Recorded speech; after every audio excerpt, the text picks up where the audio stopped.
ආදරණීය දරුදරියනි, අපි මීට ප්‍රථම මෑත දවසක පාඩම් පරිච්ඡේදයකින් ආරම්භ කළා 16 වන පාඩම් ඒකකයේ වන මානව සම්පත් කළමනාකරණය හා සම්බන්ධ පසුගිය විභාග ප්‍රශ්න සහ ආදර්ශ නැත්නම් අනුමාන විභාග ප්‍රශ්න සාකච්ඡා කිරීම. අපි මේ පරිච්ඡේදයෙන් ඒ විභාග ප්‍රශ්න සාකච්ඡා කිරීමේ වැදගත්කම, ඒ විභාග ප්‍රශ්න සාකච්ඡා කිරීම තුළින් ඔබ ප්‍රශ්න හඳුනා ගැනීම, ප්‍රශ්නවලට පිළිතුරු ලිවීමේදී පිළිතුරු වල ධාරිතාවය, ඒ වගේම පිළිතුරු වල ස්වභාවය තේරුම් ගැනීම, විභාග පරීක්ෂකවරු විසින් ලකුණු ඔබට ලබා දෙන ස්වභාවය තේරුම් ගැනීම ගැන අවධානය යොමු කළා. ඊළඟට අපි තවදුරටත් අද පාඩමිනුත් උත්සාහ කරන්නේ 2001 වර්ෂයේ සිට ඉදිරියට විභාග ප්‍රශ්නවලට මානව සම්පත් කළමනාකරණයෙන් මොන වගේ ගැටලු යොමු වුණාද, ඒවට මොන වගේ විසඳුම් අපේක්ෂා කළාද, ඒ මත පදනම්ව ඉදිරියේදී විභාගයේදී අපට මොන වගේ ප්‍රශ්න යොමු වෙනවද, එහෙම යොමු නම් පස්සේ අපි ඒවට මුහුණ දෙන්නේ කොහොමද කියන දැනුම ලබා ගන්න තමයි බලාපොරොත්තු වෙන්නේ. මුලින්ම 2001 විභාගයට යොමු වෙච්ච ප්‍රශ්න කීපයක් අපි සාකච්ඡා කරන්න යන්නේ. 2001 පළවෙනි ප්‍රශ්නයම රෝම ඉලක්කම් 1. සාමාන්‍ය ඒ කාලේ මට මතකයි දිගටම පළවෙනි ප්‍රශ්නේ මානව සම්පත් කළමනාකරණයෙන් දැම්මේ. හැබැයි ඊට පස්සේ වෙනස් මාතෘකා. දැන් වෙනස්. දැන් පළවෙනි ප්‍රශ්නට කොහෙත්ම එන්නේ නැහැ. එන්නේ දෙවන ප්‍රශ්න පත්‍රයේ දෙවන කොටසේ බොහෝ විට පස්වෙනි ප්‍රශ්නයක් නෙවෙයි. දැන් එන්නේ 6, 7, 8 කියන ප්‍රශ්න තුනට තමයි මානව සම්පත් ප්‍රශ්න දෝලණය වෙන්නේ. කොහොම හරි ප්‍රශ්න පත්‍රයේ තියෙනවා. එදා අහපු ප්‍රශ්නේ තමයි යහපත් සේවක සම්බන්ධතාවයක. ඒ කියන්නේ කාර්මික සම්බන්ධතාවයක් කියන එකමයි. යහපත් සේවක සම්බන්ධතාවයක නැත්නම් කාර්මික සම්බන්ධතාවයක ප්‍රතිඵල 3ක් සඳහන් කරන්න. මතකයිනේ. දැන් ඔබට දැනෙයි මීට ඉස්සෙල්ලත් අපි කතා කරපු පරිච්ඡේදෙනුත් ඔය කාර්මික සම්බන්ධතා ප්‍රශ්නයක් තිබුණා. සාමාන්‍යයෙන් මගේ අත්දැකීම අනුව, මගේ එක්ස්පීරියන්ස් එක අනුව කාර්මික සම්බන්ධතා කියලා අපි කතා කරේ 16 වන පාඩම් ඒකකයේ 11 වන පාඩම වශයෙන්. ඔය 11 වන පාඩම අති ප්‍රබල මාතෘකාවක් වුණා. හේතුව කාර්මික සම්බන්ධතා ආශ්‍රිත මොනවා හරි සංකල්ප 1, 2, 3ක් විභාගයට අහනවාමයි. මේ එවැනි උපුකරිල්ල. අන්න ඒවත් තේරුම් ගන්න. වැඩිපුර කියන්නේ නිතර නැත්නම් අඛණ්ඩව විභාග ප්‍රශ්න පත්‍රයට යොමු වන්නේ කුමන පාඩම් තුල කුමන සංකල්ප වලින්ද කියලා ඔබට අවබෝධයක් ගන්න පුළුවන්. ඒතකොට අපිට ඒවට වැඩි බරතැබීමක් කරන්න පුළුවන්. තේරෙනවද? දැන් විභාගෙට ගිහිල්ලා ප්‍රශ්න පත්‍රයේ දාට දැකලා මොනවා හරි ලියන එක නෙවෙයි වැඩි. අපි දැනගෙන යන්න ඕනේ විභාග ප්‍රශ්න පත්‍රයට මෙන්න මේ පාඩම් වල මේ විෂය කරුණු වලින් වැඩිපුර බර තබනවා. ඇතැම් විෂය කරුණු අඩුවෙන් බර තබනවා කියන තත්ත්වයක් අපි හඳුනාගෙනම යන්න ඕනේ. එහෙම නැතුව අපිට වඩා හොඳින් අවබෝධ වෙච්ච, වඩා සරල විෂය කරුණු වලින් මම විභාගෙට ලියනවා කියලා මනස අදංගියොත් මොකද වෙන්නේ? ඒ ආශ්‍රිතව ප්‍රශ්න නැත්තම් මොකද වෙන්නේ? අපි පුදුම මානසික ආතතියකටපත් වෙනවා. එහෙම වෙන්න ඕනේ නැහැ. අපිට සරල සංකල්පයක් වේවා, සංකීර්ණ සංකල්පයක් වේවා, ඕනෑම සංකල්පයක් ආශ්‍රිතව යොමු වුණ ප්‍රශ්නයකට හොඳින් පිළිතුරු ලිවීමේ ශක්තිය අපි වර්ධනය කරගන්න තමයි මේ උත්සාහ කරන්න ඕනේ. එතකොට මතකද දැන් කාර්මික සම්බන්ධතාව කියන එක. කෙටියෙන් කිව්වොත් යහපත් සේවක සම්බන්ධතා. ඒ කියන්නේ අන්‍යෝන්‍ය විශ්වාසය, අවබෝධය හා සහයෝගිතාවය. කරුණු තුනක් අප කියනවා. අන්‍යෝන්‍ය විශ්වාසය, අවබෝධය සහ සහයෝගිතාවය තුළින් සේව්‍ය සේවක දෙපක්ෂය අතර ඇතිවන යහපත් සම්බන්ධතා තමයි කාර්මික සම්බන්ධතා කියන්නේ. එහෙම කාර්මික සම්බන්ධතාවක ප්‍රතිඵල. ඒ කියන්නේ මොකද්ද? ව්‍යාපාර පැත්තෙන් අමතක කරන්න එපා. ව්‍යාපාර පැත්තෙන්. දැන් කාර්මික සම්බන්ධතා නිසා සේවකයන්ටත් වාසි. සේවා යෝජකයන්ටත් වාසි. දැන් මේකේ නම් කරන්නේ නැහැනේ මොකද්ද කියලා පක්ෂේ. එහෙනම් අනිවාර්යයෙන්ම අපේ පක්ෂේ මොකද්ද? ව්‍යාපාරය. අපේ සබ්ජෙක්ට් එක ව්‍යාපාර අධ්‍යයනයනේ. එහෙනම් අපි ව්‍යාපාර පැත්තට තමයි නැඹුරු වෙන්නට ඕනේ. එකක් තමයි කාර්මික සාමය ඇති වෙනවා. දැන් කාර්මික සම්බන්ධතා කියන්නේ කාසියක එක පැත්ත නම් අනික් පැත්තේ කාසියේ තියෙන අනිවාර්යයෙන්ම කාර්මික සාමය. මේ දෙක එකටයි යන්නේ. හරිද? ඊළඟට නිෂ්පාදන ක්‍රියාවලියට බාධා ඇති වෙන්නේ නැහැ. නිෂ්පාදන ක්‍රියාවලිය අකණ්ඩව ගෙන යන්න පුළුවන්. සේවකයෝ වෙහෙස මහන්සිලා වැඩ කරනවා. කැමැත්තෙන් වැඩ කරනවා. අභිප්‍රේරණීය වූ සේවකින් ලෙස වැඩ කරනවා. කළමනාකාරීත්වයේ එක්ක හෝ සුපරීක්ෂකයන් සමග හෝ මතවාද ඇති කරගන්නේ, ගැටුම් ඇති කරගන්නේ, වැඩ මගහරින්න බලන්නේ, බොහොම තෘප්තිමත් හොඳ වැඩ පරිසරයක තෘප්තියෙන් වැඩ කරන සේවකයෝ තමයි මෙතන ඉන්නේ. ඒ නිසා අනිවාර්යයෙන්ම නිෂ්පාදන ක්‍රියාවලිය හොඳින් ඉදිරියට යනවා. තුන්වෙනි එක තමයි ගුණත්වය හා ඵලදායකත්වය වර්ධනය කරගත හැකි වීම. අනිවාර්යයෙන්ම යහපත් කාර්මික සම්බන්ධතා තියෙනවා නම් හොඳ වැඩ පරිසරයක් නිර්මාණය වෙනවාමයි. අපි කියනවා සුමට වැඩ පරිසරයක් කියලා. ස්මූත් වර්ක් එන්වයරන්මන්ට් එකක් කියලා. සුමට වැඩ පරිසරයක් තුල සේවකයෝ ඉතා ඕනෑකමින් තමන්ගේ රාජකාරිය මොන රාජකාරියක්ද? දේව රාජකාරියක්. තමන්ගේ රාජකාරිය දේව රාජකාරියක් ලෙස සලකලා කැප වෙලා වැඩ කරනවා. ඒ නිසා නිමෙවුමේ ගුණත්වය අනිවාර්යයෙන්ම උපරිම තලයකට එනවා. අනික සම්පත් නාස්ති අඩු වෙනවා. අඩුම යෙදීම් තුලින් වැඩිම නිමෙවුම් බිහි කරමින් ඵලදායකත්වයේ අනිවාර්ය වර්ධනය වෙනවා. ඒ වගේම එකෙන් නොකියුවට නිෂ්පාදන පිරිවැයත් ඒ නිසා අඩු වෙනවා. ඇයි සම්පත් නාස්ති අඩු වෙනවා කියන්නේ නිෂ්පාදන පිරිවැය අඩු වෙනවා. එහෙනම් මොකද්ද වැඩි වෙන්නේ? නිෂ්පාදන පිරිවැය එක පැත්තකින් අඩු වෙනවා කියන්නේ අනිත් පැත්තේ ලාභාන්තිකය මොකද වෙන්නේ? ඉහළ යනවා. ඊළඟට සේවක පිරිවැය පාලනය කරගන්න පුළුවන්. මොකද සේවකයන්ට අතිරේක දීමනා දෙන්න ඕනේ නැහැ. සේවකයන්ගෙන් අතිකාල වැඩ ගන්න ඕනේ නැහැ. මොකද ඕවර් ටයිම් අතිකාල සේවයක් ලැබනවා කියන්නේ ගෙවන්න එපේ. මොකද දැන් සේවකව අවංකව වැඩ කරනවා. තමන්ගේ සේවා මුරුවේ පැය 8ද 9ද ඒ මුළු සේවා කාලේ උපරිම ශ්‍රමදායකත්වයක් දෙනවා. ඒ නිසා සේවක පිරිවැයත් පාලනය කරගන්න පුළුවන්. ඊළඟට වෙනස් වීම වලට සාර්ථකව මුහුණ දීමට හැකි වෙනවා. අනිවාර්යයෙන්ම ඕනෑම ව්‍යාපාරයක දිනෙන් දින වැඩ පරිසරයේ යම් යම් කාර්යයන් අලුත් වෙනවා. වෙනස් වෙනවා. නව තාක්ෂණය ආදේශ කරනවා. අලුත් භාණ්ඩ නිෂ්පාදනය කරන්න වෙනවා. අලුත් ගනුදෙනුකරුවන්ට සේවා සපයන්න වෙනවා.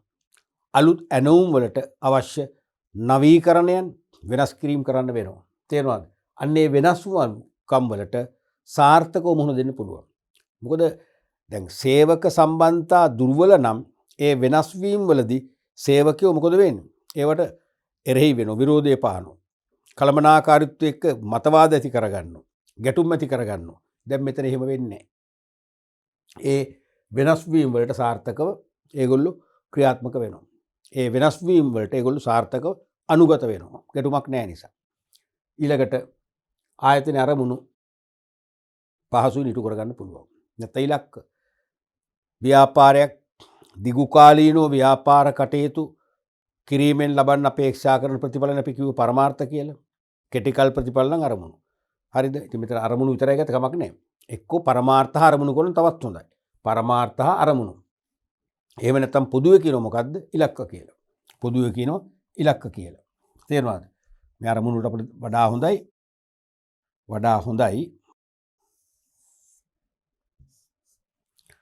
හොඳයි පරමාර්ථ අරමුණු කියවනම් තවත් හොඳයි. පරමාර්ථ හා අරමුණු කියවනම් තවත් හොඳයි කියලා මම ලියන්නේ. එහෙම නැත්නම් පොදුවේ නම් ඉලක්ක. ආයතනයේ පරමාර්ථ හා අරමුණු නැත්නම් ආයතන ඉලක්ක පහසුවෙන් ඉටු කරගන්න පසුබිම හැදෙනවා. ඊළඟට ව්‍යාපාරයේ කීර්ති නාමය ආරක්ෂා වෙනවා. ඒ කොහොමද?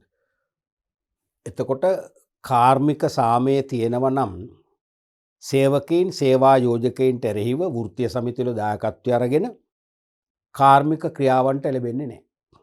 තේරුණාද? කාර්මික ක්‍රියාවන්ට එළඹෙනවා කියන්නේම පිකටින් ව්‍යාපාර, සංකේත වර්ජන, සමූහ වර්ජන තේරුණාද? ඒ වගේවට අනිවාර්යෙන් පෙළඹෙනවා. ඒ පෙළඹෙනකොට ඒ වර්ජන තත්වයන් ලෝකයා දකිනවා. සමාජයේ දකිනවා. ඒක සමාජයේ ව්‍යාපාරයේ කෙරෙහි නරක අදහස් තමයි කතිකාවට නගන්නේ. ඒ ව්‍යාපාරයේ කෙරෙහි ඍණාත්මක කතිකාවක් තමයි සමාජ මතවාදයක් තමයි ගොඩනැගෙන්නේ. කීර්තිනාමය පිරිහෙනවා. නමුත් කාර්මික සම්බන්ධතා තියෙනවා. කියන්නේ කාර්මික සාමය රැකෙනවා. එහෙනම් කාර්මික ක්‍රියාවක් නැහැ. එහෙනම් සමාජය තුළ ඒ ව්‍යාපාරය කෙරෙහි ධනාත්මක ඇසකින් බලලා ධනාත්මක මතවාද තමයි සමාජගත වෙන්නේ. එහි ප්‍රතිඵලය මොකද වෙන්නේ? කීර්තිනාමයේ ඉහළ යනවා. පැහැදිලිනේ? ඊළඟට අභිප්‍රේරණීය වූ සේවක පිරිසක් බිහි වෙනවා. අභිප්‍රේරණීය වූ සේවක පිරිසක් අනිවාර්යයෙන් ඒක. හොඳ කාර්මික සම්බන්ධතා තියෙනවා කියන්නේ සේවකයන් තුල අපි කියන්නේ අර ආයතනික ආතතිය කියලා. ව්‍යාපාරයක ආයතනික ආතතිය. ඒ කියන්නේ කාර්මික ආරවුල් නිතර මතුවන ව්‍යාපාරයක සේවකෝ වැඩ කරන්නේ අකමැත්තෙන්. රැකියාව අත්තරින්න බැරි නිසා. ජීවත් වෙන ආදායම් මාර්ගයක් අවශ්‍ය නිසා රැකියාව කරනවා මිසක කැමැත්තෙන් නෙවෙයි කරන්නේ. තේරෙනවද? ඒ කියන්නේ ඒ වැඩ පරිසරයට ප්‍රවේශ වෙන්නම දැඩි ස්ට්‍රෙස් එකකින් නැත්නම් දැඩි මානසික ආතතියකින්. තේරෙනවද? නමුත් කාර්මික සම්බන්ධතා හොඳින් ක්‍රියාත්මක වෙනවා නම් සේවකෝ අනිවාර්යයෙන්ම ඊතා කැමැත්තෙන් ඊතාම සතුරුදායක තත්ත්වයන් යටතේ තෘප්තියෙන් තමන්ගේ වැඩ කණ්ඩායමේ සෙසු අයත් සමග සහයෝගයෙන් මිත්‍රශීලීව සුහදව වැඩ කරනවා. ඒකේතර සුපරීක්ෂකයින්ට බලපෑම් කරන දෙයක් නැහැ. සුපරීක්ෂකයින්ට සුපරීක්ෂණය කරන දෙයක් නැහැ. සෝකියම කැමැත්තෙන් වැඩ පෙළඹෙනවා. එහෙනම් අභිප්‍රේරණීය වූ ශ්‍රම හමුදාවක් අනිවාර්යෙන් බිහි වෙනවා. මෙන්න මේ වගේ තවත් කීයත හැකි ඔය හොඳටම ඇති. අපෙන් ඇහුවානේ 3ක් නැහැවි. 3ට අපි 8ක්ම පැහැදිලි කරා. එහෙනම් ලකුණු එක බැගින් කරුණු 3 ලකුණු 3ක්ම ගන්න පුළුවන්. අද නම් කීයක් ලැබෙනවද? අනිවාර්යයෙන්ම ලකුණු 4ක් ලැබෙනවා. නිසා කරුණු 4ක්ම ලියන්න ඕනේ. තේරෙනවද? අද නම් අනිවාර්යයෙන්ම කරුණු අපි 4කට සූදානම් වෙන්න ඕන කියලා ඔබ දන්නවා. පැහැදිලිනේ? රයිට්. ඊළඟ ප්‍රශ්නෙත් අපි බලමු. රෝමිලක්කන් 2 ප්‍රශ්නය. එකම ආයතනයක එකම මට්ටමේ සේවකයන් වෘත්තීය සමිති රාශියක් යටතේ සංවිධානය වීමේ ප්‍රවණතාවයක් ශ්‍රී ලංකාවේ දැකිය හැකියි. කියන දේ පැහැදිලිද?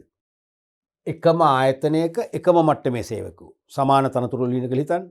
එකම මට්ටමේ සේවකයන් වෘත්තීය සමිති රාශියක් යටතේ සංවිධානය වීමේ ප්‍රවණතාවයක් වැඩි වෙන තත්ත්වයක් ලංකාවේ දකින්න පුළුවන්. ඒක ඇත්තනේ.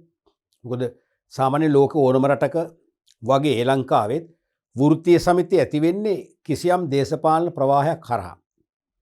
රටේ පවතින ප්‍රබල ලියාපදිංචි නීත්‍යානුකූල දේශපාලන පක්ෂයක අනුග්‍රහකත්වයෙන් තමයි වෘත්තීය සමිතියක් සක්‍රිය වෙන්නේ. ඒ නිසා එකම ආයතනයේ අපි හිතමු දේශපාලන පක්ෂ 5ක් නියෝජනය කරන සේවකයෝ ඉන්නවා නම් ඒ දේශපාලන පක්ෂ 5 නියෝජනය කරන වෘත්තීය සමිති 5ක සමාජිකයෝ වෙන්න පුළුවන්. ඒ නිසා එකම ආයතනයක වෘත්තීය සමිති කීපයක සම්බන්ධතාවයන් ඇති වෙනවා. මෙලෙස එක් ආයතනයක් තුල වෘත්තීය සමිති රාශියක් පැවතීමෙන් ඇතිවිය හැකි ප්‍රතිඵල පැහැදිලි කරන්න.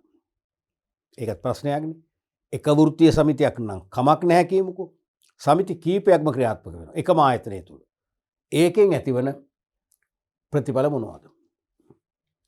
පැහැදිලි කිරීමේදී පහත් සඳහන් කරුණු ඇතුළත් වීම අවශ්‍යයි කියලාම දීලා තියෙනවා.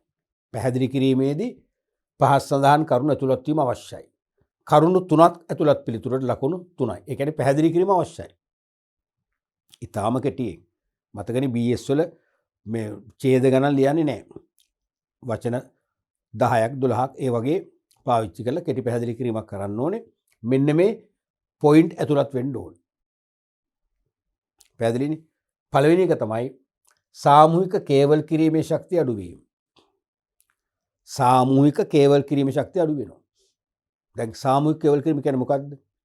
තම ඉල්ලීම් නැත්නම් සේවක අයිතිවාසිකම් මහා වරප්‍රසාද නොලැබුණු ඒවා නේ අහිමි ඒවා ලබා ගැනීමට සේවා යෝජකයන්ට එරෙහිව සේවකයන් විසින් හෝ එයාලා වෙනුවෙන් වෘත්තීය සමිති නියෝජිතයන් සේවා යෝජකයන් සමග කේවල් කිරීමේ ප්‍රබල සාකච්ඡා පවත්වනවා. ඒක ප්‍රබලයිනේ. නමුත් දැන් මේ ප්‍රබලත්වයට බාධාවක් ඇති වෙනවා. ඇයි හේතුව? දැන් වෘත්තීය සමිති කීපයක් නියෝජනය කරනවා. අපි හිතමු කිසියම් ඉල්ලීමක් වශයෙන් රුපියල් 10,000කින් වැටුප්පඩි කරන්න කියලා එක වෘත්තීය සමිතියක නියෝජිතයන් සේවකයන් පිරිසක් වෙනුවෙන් සාමූහික කේවල් කිරීම කරනවා. තව වෘත්තීය සමිති 4ක් තියෙනවා කියන්නකෝ. ඒ 4ම ඒ ඉල්ලීම කරන්නේ නැහැ. ඒගොල්ලෝ කියන අපේ ප්‍රශ්නයක් නැහැ. අපි මේ මට මේ මට්ටමට වැඩ කරනවා. මොකද වෙන්නේ? අර එක සමිතියක් කරන ඉල්ලීම මොකද වෙන්නේ? බල රහිත වෙනවා. ඒකයි මේ කියන්නේ සාමූහික කේවල් කිරීම ශක්තිය අඩු වෙනවා. ඒ කියන්නේ සේවක බලය එන්නේ සේවක ඔක්කොම එකට එකතු වෙන්නේ. දැන් මෙතන එකතු වෙන්නේ නැහැ. සේවක බලය බෙදිලා යනවා. එහෙනම් සේවක බලය වෘත්තීය සමිති කීපයක් ඔස්සේ බෙදී යාම තුළින් සාමූහික කේවල් කිරීමේ ශක්තිය අඩු වේ. අන්න ඒ වගේ ලියුණා හොඳටම ඇති. ලකුණු එකක් ගන්න. දෙවැනි එක වෘත්තීය සමිති අතර මතභේද ඇතිවීම. අනිවාර්යයෙන්ම වෘත්තීය සමිති අතර මතභේද ඇති වෙනවා. එක සමිතියක් නම් මතභේද ප්‍රශ්නයක් නැහැ නේ. කයිනේ. සමිති කීපයක් දැන් අපි හිතමු පොදු තීරණයක් කියලා. සේවකයන්ට දැන් උද්දමනය අහස උසට නැගලා. ජීවත් වෙන්න අමාරුයි. ජීවන වියදම ඉහළයි. ඒ නිසා කිසියම් මට්ටමකින් වැටුප්පඩි කර ගැනීම ඕනේ සේවකයන්ට පොදුයි ඒක. හරිද? ඒතර එක සමිතියක් කියනවා අපි 10000ක් වැටුප්පඩි කරලා ඉල්ලමු. තව සමිතියක් කියන එක අසාධාරණ 5000ක් ඉල්ලමු. තව සමිතියක් කියනවා 15000ක් ඉල්ලමු. තව සමිතියක් කියනවා රුපියල් 2500ක් ඉල්ලමු. අපි ලැබෙන ගාණක් ඕන ඉල්ලන්න. පාලක පක්ෂිනුත් අපි බල කිරීමේ සීමාවක් තියෙනවා. මෙන්න මත එකක්වත් කරෙන්නේ නැහැ එතකොට. තේරුණාද? එහෙනම් වෘත්තීය සමිතිය අතර මතභේද ඇති වෙනවා. ඒතර අපිට කියන්න පුළුවන් වෘත්තීය සමිතිය අතර මතභේද ඇතිවීම තුළින් සාමූහිකව සේවකයන් වෙනුවෙන් ප්‍රබල ඉල්ලීම් දිනා ගැනීම අපහසු වේ. අන්න ඒ වගේ අදහසක් ලියුණා හොඳටම ඇති. තුන්වෙනි එක තමයි එක් වෘත්තීය සමිතියක් එකඟ වන විට තවත් වෘත්තීය සමිතියක් හෝ සමිති විරුද්ධ වීම. එක් වෘත්තීය සමිතියක් එකඟ වන විට තවත් වෘත්තීය සමිතියක් හෝ සමිති කීපයක් විරුද්ධ වීම. දැන් මම නම් දකින්නේ මේ දෙකම එකයි. එකක් ලියුණා ඇති නේද? ඔබට තේරෙනවනේ. වෘත්තීය සමිතිය අතර මතභේද ඇතිවීම කියන්නේ තෝකම නේද? තේරුණාද? මතභේද ඇති වෙන්නේ නැහැ. එක් සමිතියක් කිසියම් යෝජනාවක් ගෙනල්ලා සෙසු සමිතියක පිළිගත්තොත්. දැන් මේ කියන්නේ පිළිගන්නේ නැහැ කියන එක අරකම තමයි මේ කියන්නේ. ඒක ඔයගොල්ලෝ තීරණය කරන්න. මම නම් කියන දෙකම එකයි ඕක. ඊළඟට වෘත්තීය සමිතිය හා කළමනාකරුවන් අතර තීරණ ගැනීමේ අපහසුතා ඇතිවීම. එක වෘත්තීය සමිතියක් නම් ඒ වෘත්තීය සමිති නිලධාරීන් විතරයි කළමනාකරුවන් සමග සාකච්ඡා කරන්නේ. ඒතකොට තීරණ ගන්න ලේසි. දැන් එක් වෘත්තීය සමිතියක් අපි හිතමු සාධාරණ ඉල්ලීම් කරනවා කියලා. ඒ ඉල්ලීම් ලබා දෙන්නත් කළමනාකාරීත්වයට දැනෙනවා සාධාරණයි කියලා. නමුත් සෙසු වෘත්තීය සමිති ඊට විරුද්ධව ආවොත් එහෙම තවත් ප්‍රශ්න මොකද වෙන්නේ? අවුල් ජාලයක් වෙනවා. අන්න ඒ නිසා වෘත්තීය සමිතිය හා කළමනාකරුවන් අතර තීරණ ගැනීමේ පහසුතා ඇති වෙනවා. ඒතර අපිට මේක විස්තර කරනවා නම් කොහොමද? තව විස්තර කර මේකත් ඇති. මේක නම් මේ විස්තරය ඇති. ඕනනම් තවත් කරනවා නම් සෙසු වෘත්තීය සමිති වලින් එල්ල විය හැකි අනිසි බලපෑම් හමුවේ වෘත්තීය සමිතිය හා කළමනාකරුවන් අතර තීරණ ගැනීමේ අපහසුතාව ඇති වේ. තීරණ ගැනීමේ ගැටලු ඇති වේ. තීරණ ගැනීම පමාවේ කියලා ලියුණා ඇති. ඊළඟට වැටුප් සහ වෙනත් විෂමතා ඇති වීම. සමහර විට එක් වෘත්තීය සමිතියක් කියනවා අපිට වැටුප් වැඩි කරන්න එපා. එක් වෘත්තීය සමිතියක් කියනවා නෑ වැටුප් වැඩි කරන්න ඕනේ 5000කින්. 5000 අපි තුමු ඒ වෘත්තීය සමිතිය පැරණි නිසා ප්‍රබලම සමිතිය කියලා. වැඩිම සේවක පිරිසක් නියෝජනය කරන එකකින් කියන්නකෝ. ඒතර ඒගොල්ලන්ට වැටුප් වැඩි කරනවා. අර සුළු පිරිසකට වැටුප් වැඩි වෙන්නේ නෑ. මොකද වෙන්නේ? එකම ආයතනය තුල අන්න වැටුප් විෂමතාවයක් ඇති වෙනවා. ඒකත් හොඳ තත්ත්වයක් නෙවෙයි. පැහැදිලිද? මෙන්න මේ වගේ ව්‍යාකූල තත්ත්වයන් නැති කරනවා වෘත්තීය සමිති කීපයක් එකම ආයතනය තුල පැවතීම නිසා. තේරුණාද? දැන් ඊළඟට තව අපට අමතර එකක් ලියන්න පුළුවන්. දැන් අපිට හතර මේ දැන් පහයිනේ තියෙන්නේ. දැන් අද නම් මේකට හතරක්ම ලියන්න මේක හොඳ ප්‍රශ්නයක්. අදටත් බලංගුයි. තේරුණාද? අපි අමතර එකක් ලියමු තව. හයවෙනි එක වශයෙන් ඒ තමයි එක් වෘත්තීය සමිතියක් තියෙනකොට ඒ එක් වෘත්තීය සමිතියේ සීළු සේවකයන් නියෝජනය කරමින් කරන හඬ ප්‍රබලයි. පාලක පක්ෂයට ඒක නොසලකා හරින්නම බෑ. නමුත් වෘත්තීය සමිති කීපයක් විවිධ මත ඔස්සේ ඉල්ලීම් කරනකොට ඒ මත සැහැල්ලුවට ලක් කරන්න ඒවා යටපත් කරන්න පාලක පක්ෂයට ඇති ඉඩ ප්‍රස්ථා වැඩි වෙනවා මේ සමිති කීපයක් නිසා. එක සමිතියකින් නම් හැමෝම වෙනුවෙන්නේ එහෙම ලේසි වෙන්නේ නැහැ. අන්‍ය අවශ්‍යත් මේක තියෙනවා. තේරුණාද? එතකොට සමිති කීපයක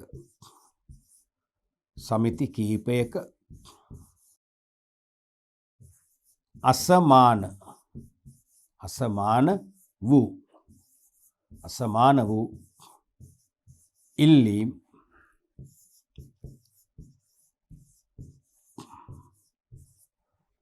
පාලක පක්ෂයට පහසුවෙන් යටපත් කළ හැකි වීම ඒගොල්ලන් පැත්තට වාසි වීමෙන් සේවක අසහනයක් ඇති වෙනවා. ඒක තමයි ගැටලුව. ඒක පාලක පක්ෂයට බලපානවා. වීමෙන් සේවක අසහනය වර්ධනය වේ.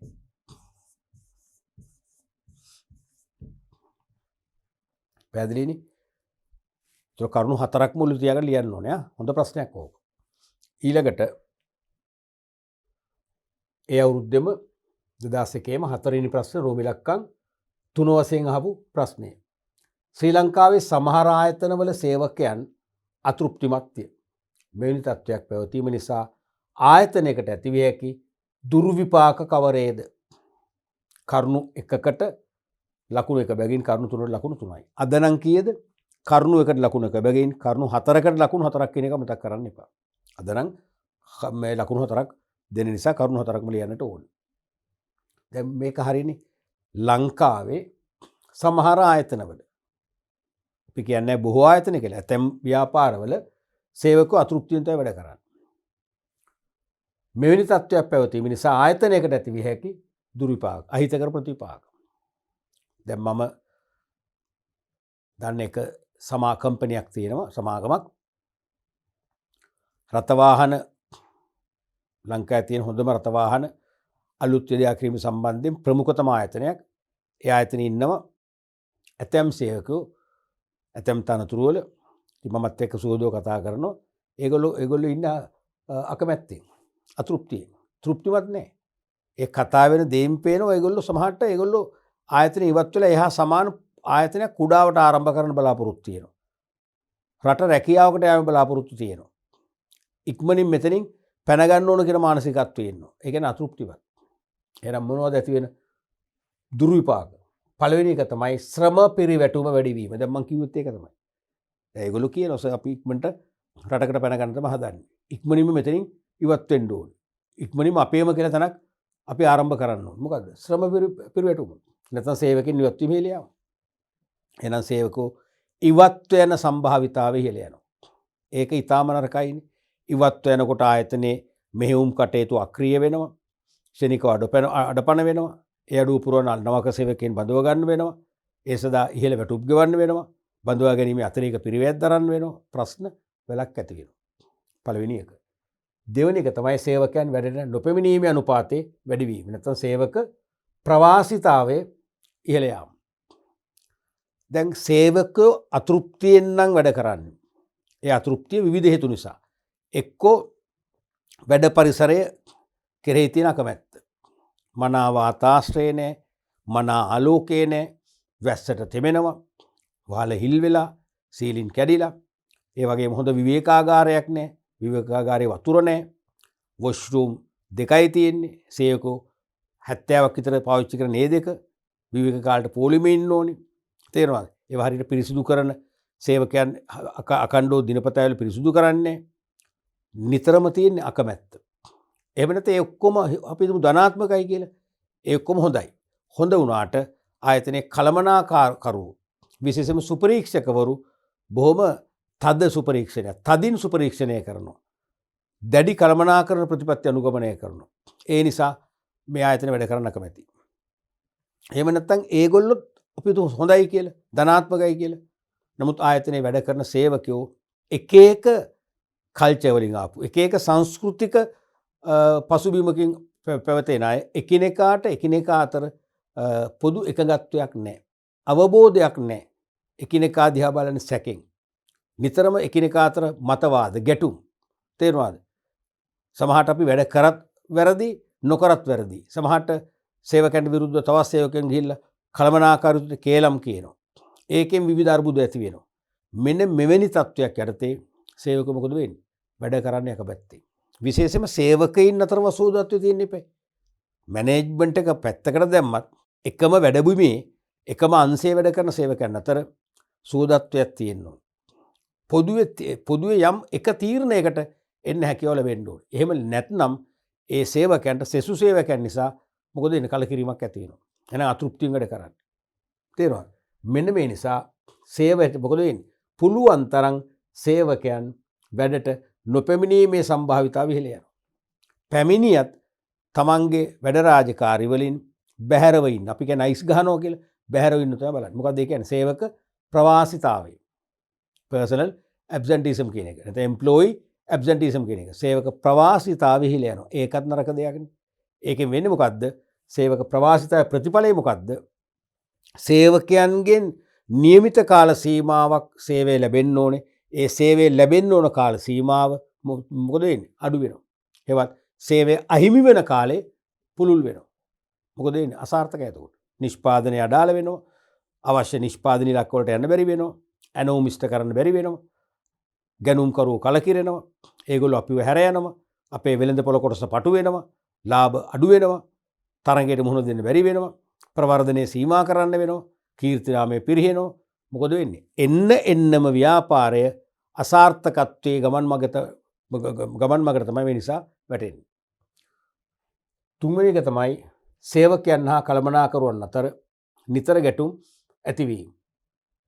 නැත්තම් කාර්මික සාම බිඳ වැටීම. නිරන්තරයෙන්ම සේවකයින් හා කළමනාකරුවන් අතර ගැටුම් ඇති වෙනවා.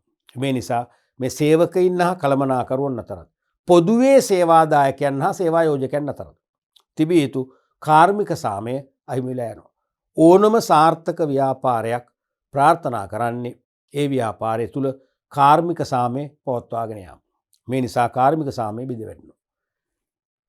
ඒ නිසා හතරවෙනි එක තමයි පුරප්පාඩු පිරවීම නිතර සිදුවන බැවින් පිරිවැය වැඩි වීම. දැන් සේවක ප්‍රවාසිතාවේ නරකම පැත්ත සේවයට නොපැමිණීමනේ. තේරෙනවද? පැමිණීම වෙනුවට පුළුවන් තරම් නිවාඩු ගැනීම. නිවාඩු ඉවර නම් නෝපේලියු නැත්නම් වැටු ප්‍රහිත නිවාඩු ලබා ගැනීම. ඒක තමයි භයංකරම. අඩු ගානේ සේවයට පැමිණ තමන්ගේ රාජකාරි මගහැරියොත් අඩු ගානේ ඒක කියලා අවවාද කරලා ඒගොල්ලන්ගේ සැබෑ ප්‍රශ්නය තේරුම් අරගෙන පිළියම් දෙන්න පුළුවන්. ඒ නිසා සේවක ප්‍රවාසිතාවේදී සේවකෝ වැඩට පැමිණෙන්නේ නැත්නම් ඒ සේවකයන් සම්බන්ධ විනයානුකූල ක්‍රියාමාර්ග ගන්න වෙනවා. සමහරට ඒගොල්ලොම ආයතනයෙන් මොකද කරන්නේ? නිකම්ම සේවයෙන් ඉවත් වෙනවා. ඒතකොට සේවය අතහැර ගියාසේ සලකන්න වෙනවා. එතකොට ව්‍යාපාරයේ මෙහෙයුම් කටයුතු අපේක්ෂිත මට්ටමෙම පවත්වාගෙන යන අලුතෙන් සේවකයන් බදව ගන්න වෙනවා. පුරප්පාඩු පුරවන්න වෙනවා. නිතර. ඒකෙන් අනවශ්‍ය අතිරේක පිරිවැයක් දරන්න වෙනවා. ඊළඟට ශ්‍රමඵලදායීතාවයත් අනිවාර්යයෙන්ම අඩු වෙනවා. ඇයි? සේවකෝ අතෘප්තියෙන් වැඩ කරන්නේ. ඒ නිසා වෙහෙස මහන්සියලා කැප වෙලා වැඩ කරන්නේ නැහැ. ඒ නිසා සම්පත් නාස්තියත් වැඩි වෙනවා. අඩුම සම්පත් යෙදවීමකින් ඉහළම නිමවුම් කියන සංකල්පේ බොරුවක් වෙනවද? එහෙනම් වැඩි යෙදවීම් තුලින් වැඩි නිමවුම් ප්‍රමාණයක් ගන්නවා කියන්නේ මොකද්ද? ඵලදායීතාවය අනිවාර්යෙන් පහළ යනවා. ඊළඟට නිෂ්පාදිතයේ ගුණත්වයත් පහළ යනවා. ගුණත්වය පහළ යනවා කියන්නේ ඍජුවම ඉල්ලුම අඩු වෙනවා. විකුණුම් සහ ලාභ පහළ යනවා. ඊළඟට ඵලදායීතාවය අඩු වීම හා පිරිවැය ඉහළ යාම. අනිවාර්යයෙන්ම දෙසිලක ශ්‍රම ඵලදායීතාවෙනේ. සමස්ත ඵලදායීතාවයත් මොකද වෙන්නේ? අඩු වෙනවා. ඒ කියන්නේ නිමවුම් ප්‍රමාණය බිහි කරන්න කලින් භාවිතා කළ යෙදවුම්ෙන් කීප ගුණයක යෙදවුම් නාස්ති කරන්න වෙනවා. ඒ නිසා අනිවාර්යයෙන්ම නිෂ්පාදන පිරිවැය ඉහළ යනවා. ලාභ ආන්තිකය අඩු වෙනවා. ව්‍යාපාරය අඩු ගානේ පවත්වාගෙන යාමට නඩත්තු කිරීමට ප්‍රමාණවත් ලාභයක්වත් උපය ගන්න බැරි වෙන්න පුළුවන්. කියන්නේ ව්‍යාපාරය කෙලින්ම හිර වෙනවා. બ્લોක් වෙනවා. තේරෙනවද? මෙන්න මේ වගේ සේවකයන් අතෘප්තිමත් නම් අනිවාර්යයෙන්ම ආයතනයේ බොහොම අක්‍රීය ආයතනයක් බවට පත් වෙන මිසක ක්‍රියාකාරී ඉදිරියටම ගමන් කරන ඉලක්ක පසුපස හඹා යන සාර්ථක ක්‍රියාකාරී ව්‍යාපාරයක් අපිට දකින්න හම්බ වෙන්නේ නැහැ. එහෙම ඉලක්ක හඹා යන සක්‍රීය ව්‍යාපාරයක් වන්නට නම් සේවකයෝ අනිවාර්යයෙන්ම පළමුව තෘප්තිමත් සේවකෝ වෙන්න ඕන. සේවක තෘප්තිය අභිප්‍රේරණය කියන එක අතිශය වැදගත්. තේරෙනවද? මානව සම්පත් කළමනාකරුවෙකු විශේෂයෙන්ම අවධානය යොමු කළ යුතුයි. අදාළ ආයතනයේ සේවකයෝ තෘප්තිමත්ද අතෘප්තිමත්ද? ඒවට තියෙනවානේ සේවකයන්ගේ මානසික තෘප්තිය හෝ අතෘප්තිය හඳුනා ගන්න ක්‍රම තියෙනවා. ඒ ක්‍රම අනුගමනය කරමින් සේවක අතෘප්තියක් නම් පවතින්නේ වහා ඒකට හේතු හොයලා පිළියම් යොදලා ඒක නැති කරන්න ඕන. එහෙම නැති කරගත්තොත් තමයි පැවැත්මක් තියෙන්නේ. පැහැදිලිනේ? රයිට්. අපි ඊළඟ ප්‍රශ්නේ බලමු. රෝම ඉලක්කම් 4 වෙනි ප්‍රශ්නේ එම අවුරුද්දෙම ව්‍යාපාර ආයතනයක පුරප්පාඩුවක් සඳහා පුවත්පත් මගින් අයදුම්පත් කැඳවා තිබුණි. තමා විසින්ම පිළියෙල කරන ලද අයදුම්පතක් පිළියෙල කරවන ලෙස එහි සඳහන් විය. ඔබ අයදුම්කරුවෙකු යැයි සිතා එවැනි අයදුම් පත්‍රයක අවශ්‍යයෙන්ම ඇතුළත් කළ යුතු කරුණු අනුපිළිවෙලින් ලැයිස්තුගත කරන්න. ප්‍රශ්නේ පැහැදිලිනේ? පුවත්පත් රැකියා බෑරුතු දැන්වීමක් ප්‍රසිද්ධ කරලා අයදුම් පත්‍ර මගින් ඒ තනතුරු සඳහා අයදුම් කරන්න කියලා දැනුවත් කරලා තියෙනවා. ඒ රැකියා බෑරුතු දැන්වීම තුළ පැහැදිලිව සඳහන් කරලා තියෙනවා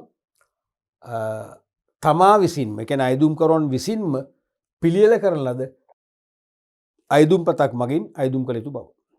එහෙනම් ප්‍රශ්නෙන් අහන්නේ මොකද්ද?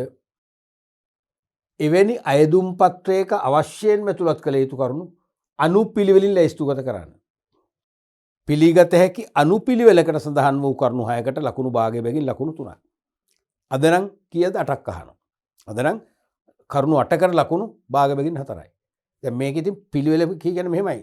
කිසිදු ව්‍යවස්ථාවක කිසිදු නීතියක මේ අයදුම් පත්‍රයක ඇතුළත් කරන පිළිවෙල කියලා සඳහන් කරලා නැහැ. එක මානව සම්පත් කළමනාකරණය හා සම්බන්ධ නිර්දිෂ්ටිත ග්‍රන්ථවල ටෙක්ස්ට් බුක් වල එක කතුවරයන් එක අනුපිළිවෙල පෙන්වලා දීලා තියෙනවා. නමුත් පිළිගත හැකි අනුපිළිවෙලක් වෙන්න එපා. තේරුණාද? දැන් උදාහරණයක් වශයෙන් මුලින්ම දැම්මොත් එහෙම විවාහක අවිවාහක බව ගැලපෙනවද? ගැලපෙන්නේ නැහැ. එතකොට හිතන්නේ මේ මොනවා හරි මේ මංගල උෂ්ණයක් හැදලා කියලා මේ මනුස්සරනේ. එහෙමනේ. එක ගැලපෙන්නේ නැහනේ. ඒ වගේ මුලින්ම දානවා අධ්‍යාපන සුදුසුකම්. ඒක ගැලපෙන්නේත් නැහනේ. එතකොට හිතෙන්නේ මෙයාට ඇත්තටම අධ්‍යාපනයක් නැහැ. ඒ නිසා තමයි මෙයා මේ නැති එකක් පෙන්වන්න හදන්නේ. එහෙමනේ. ඒ නිසා පිළිවෙලක් තියෙනවානේ. අනේ පොදුවේ පිළිගත හැකි අනුපිළිවෙල. දැන් දැන් මේ අඩු කරන්නේ මේ මුල් ටික බලන්න. අයදුම් කරන තනතුර. නම, ලිපිනේ දුරකථන අංකය, උපන්දිනේ, ස්ත්‍රී පුරුෂ භාවය, විවාහක අවිවාහක බව නිතන්ට આવම හරි එක. අධ්‍යාපන සුදුසුකම්, වෘත්ති සුදුසුකම්. ඔය ටික සාමාන්‍ය පිළිවෙලට එන්න ඕනේ. මේවා පිළිවෙල පොඩ්ඩක් එහෙම වුණත් කමන්නේ. මුල් ටික අඩු ගන්න මුල් 5ක් 6ක් පිළිවෙලට මෙන්න ඕනේ. තේරෙනවද? ඒ නිසා තමයි කියන්නේ පිළිගත හැකි අනුපිළිවෙලකට මේක පොඩ්ඩක් වෙනස් වුණත් කමක් නැහැ. ඕඩරයක් තියෙන්න ඕනේ. මුලින්ම එහෙනම් අයදුම් කරන තනතුර තියෙන්න ඕනේ. සාමාන්‍යයෙන් එහෙම දාන්නේ application for the post of කියලා අපි දාන කියලා සාමාන්‍ය මුලින්ම අයදුම් කරන තනතුර දානවා. ඊට පස්සේ name in full කියලා අපි දානවා ඉංග්‍රීසියෙන් නන්නේ සම්පූර්ණ නම. ඊට පස්සේ ලිපිනේ නැත්නම් postal address තැපැල් ලිපිනේ. හා දුරකථන අංකය දෙකම එකම තීරු වෙන්න පුළුවන් නැත්නම් මේක දෙකකට දාන්නත් පුළුවන්. අයදුම් කරන තනතුර නම, ලිපිනේ, දුරකථන අංක, ඒ වගේම දැන් දාන්න පුළුවන් දුරකථන අංක, ඒ වගේම විද්‍යුත් තැපැල් ලිපිනේ. ඊමේල් ඇඩ්‍රස් එක සාමාන්‍යයෙන් ඉල්ලනෝමයි. තේරුණාද? ඊමේල්.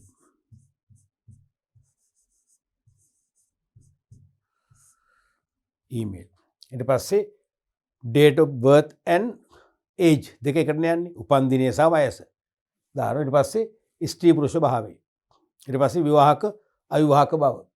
ඊට පස්සේ අධ්‍යාපන සුදුසුකම්, ක්‍රීඩා සුදුසුකම්, තව ඕනනම් දාන්න පුළුවන් වෘත්තීය සුදුසුකම්. ඒ කියන්නේ ඔය වොකේෂනල් ට්‍රේනින් ඉන්ස්ටිටියුට් එක, ඒ කියන්නේ වෘත්තීය පුහුණු ආයතනයක පාඨමාලාවක් ඩිප්ලෝමාවක් කරලා තියෙනවා. ඒවත් දාන්න පුළුවන්. හරිද? මේක තමයි මූලික පිළිවෙල. මෙන්න මේ පැත්තේ මේ 8න් 6ක් ලියාගත්තා නම් ලකුණු 3ම ගත්තා. නැත්නම් මේ 8ම අපි දැන් ලියන්න පුළුවන් නේ. දැන් අද කාලේ 8ක් කරන්නේ. මේකට ලියුණා ඇති. තව තියෙනව මොනවද? පළපුරුද්ද. work experience දානවා. ආයතන 2ක 3ක ප්‍රශ්නයක් එක දානවා. මම මේ අසවල් ආයතන අවුරුදු 10ක් වැඩ කරා මෙන්න මේ තනතුරේ. ඊළඟ ආයතනේ මම අවුරුදු 5ක් වැඩ කරා මේ තනතුරේ. පෙන්වලා දෙනවා. ඊට පස්සේ පුද්ගලික ලැබියාවන් හා දක්ෂතා. අපේ පුද්ගලික ලැබියාවන් දක්ෂතා ඒකත් සඳහන් කරන්න ඕනේ. දැන් පුද්ගලිකව අපි තුමු දැන් මම යම් ඉල්ලනවා නම් පර්යේෂණ නිලධාරී කියලා තනතුරකට. රිසර්ච් ඔෆිසර් මම සඳහන් කරන්න ඕනේ මම පුංචි කාලේ ඉඳන්ම විවිධ අත්දැකීම් පර්යේෂණ වලට කැමැත්තක් දැක්වුවා. මම ක්‍රීඩා කිරීමට වඩා ඒ පර්යේෂණ කරන්න තවමත් උනන්දුයි. මං අලුත් දේවල් හොයාගන්න කැමතියි. ඒක මගේ විනෝදාංශයක් හා සමානයි. එහෙම සඳහන් කරොත් ඒ අයදුම් පත්‍රය පරීක්ෂා කරන පරීක්ෂණ මණ්ඩලයට මේ සුවිශේෂී අයදුම් පත්‍රයක් වෙනවා. මේ අයදුම් පත්‍රය තුළින් අයදුම් කරන පුද්ගලයා සුවිශේෂී චරිතයක් වශයෙන් වහාම සම්මුඛ පරීක්ෂණ කැඳවලා අවස්ථාව දෙන්න පුළුවන්. ඊට පස්සේ වෙනස් සුදුසුකම්, තමන්ට තියෙන වෙනස් සුදුසුකම්, තමන් යම් යම් සමාජීය සංවිධානවල ඉහළ වගකීම් දරනවා නම් ඒකත් එක ඇඩ්වාන්ටේජ් එකක්, වාසියක් වෙනවා රැකියාවක් ලබා ගන්න. ඒ වගේම සහතික කරන්නන්ගේ නම්සා ලිපිනයන්. ඒ කියන්නේ අපිව සහතික කරන්න සමහරට තේරෙනවද? දැන් අපි ගැන තොරතුරු හොයන්න ඕන නම් අපේ අධ්‍යාපනය ගැන, අපේ නිවසේ නැත්නම් අපි ජීවත් වෙන ගමේ අපි ජීවත් වෙන විදිය කොච්චර ආචාරශීලීව අපි ජීවත් වෙනවද නැද්ද කියන එක තේරෙනවද? ඒ වගේම අපේ චරිතවත් භාවයේ සුපිරිසුදු බව තහවුරු කරගන්න අපිට පුළුවන් නම් එකක් හෝ දෙකක් දාන්න ඇඩ්‍රස් එක කරලා. ඒතර ඒගොල්ලන්ගෙන් තොරතුරු ගන්නවා. සත්‍යව තහවුරු කරගන්න. ඊට පස්සේ ඉහත කරුණු නිවැරදි බවට ප්‍රකාශය සාසන. ඉහත සඳහන් කරන තොරතුරු මාගේ දැනීමේ හා විශ්වාසය හැටියට සත්‍ය බව මෙයින් සාතික කරමි. වැනි වගන්තියක් දාලා අපි යටින් අස්සම් කරනවා. ඔය ටික තමයි මූලිකවම තියෙන්නට ඕන.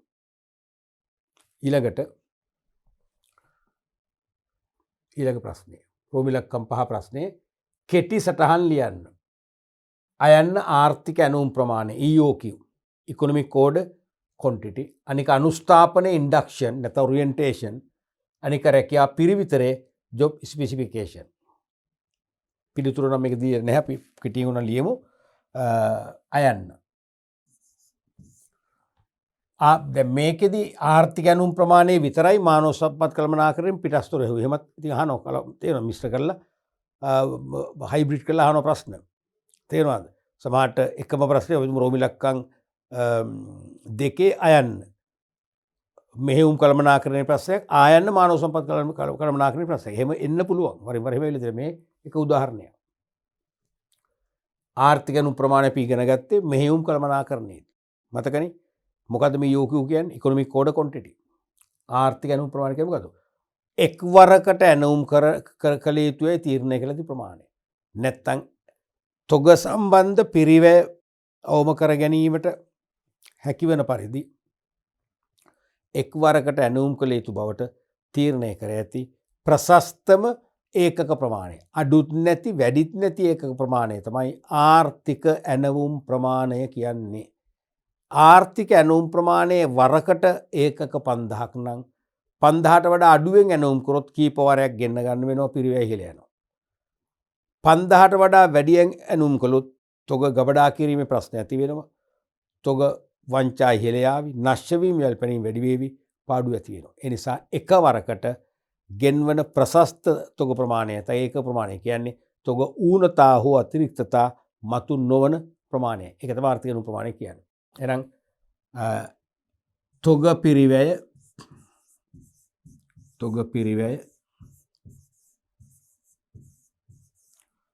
අවම වන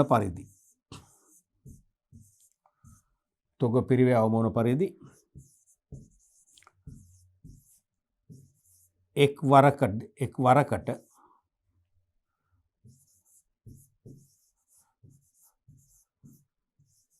ඇණවුම් කළ යුතු යයි, ඇණවුම් කළ යුතු බවට නැත්තම් බවට තීරණය කර ඇති ප්‍රශස්ත ගැන අඩු හොඳ වචන එකයි ප්‍රශස්ත.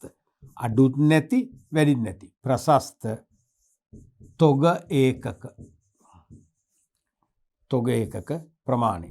ඔක තමයි ආර්ථික ඇණවුම් ප්‍රමාණය කියන්නේ EOQ.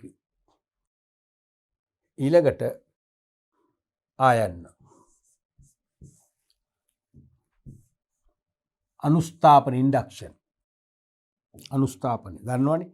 අනුස්ථාපන ඉන්ඩක්ෂන් ඔරියන්ටේෂන් කියනවා. මේ කියන්නේ නවක සේවකයෙක් අලුතෙන් බඳවාගත්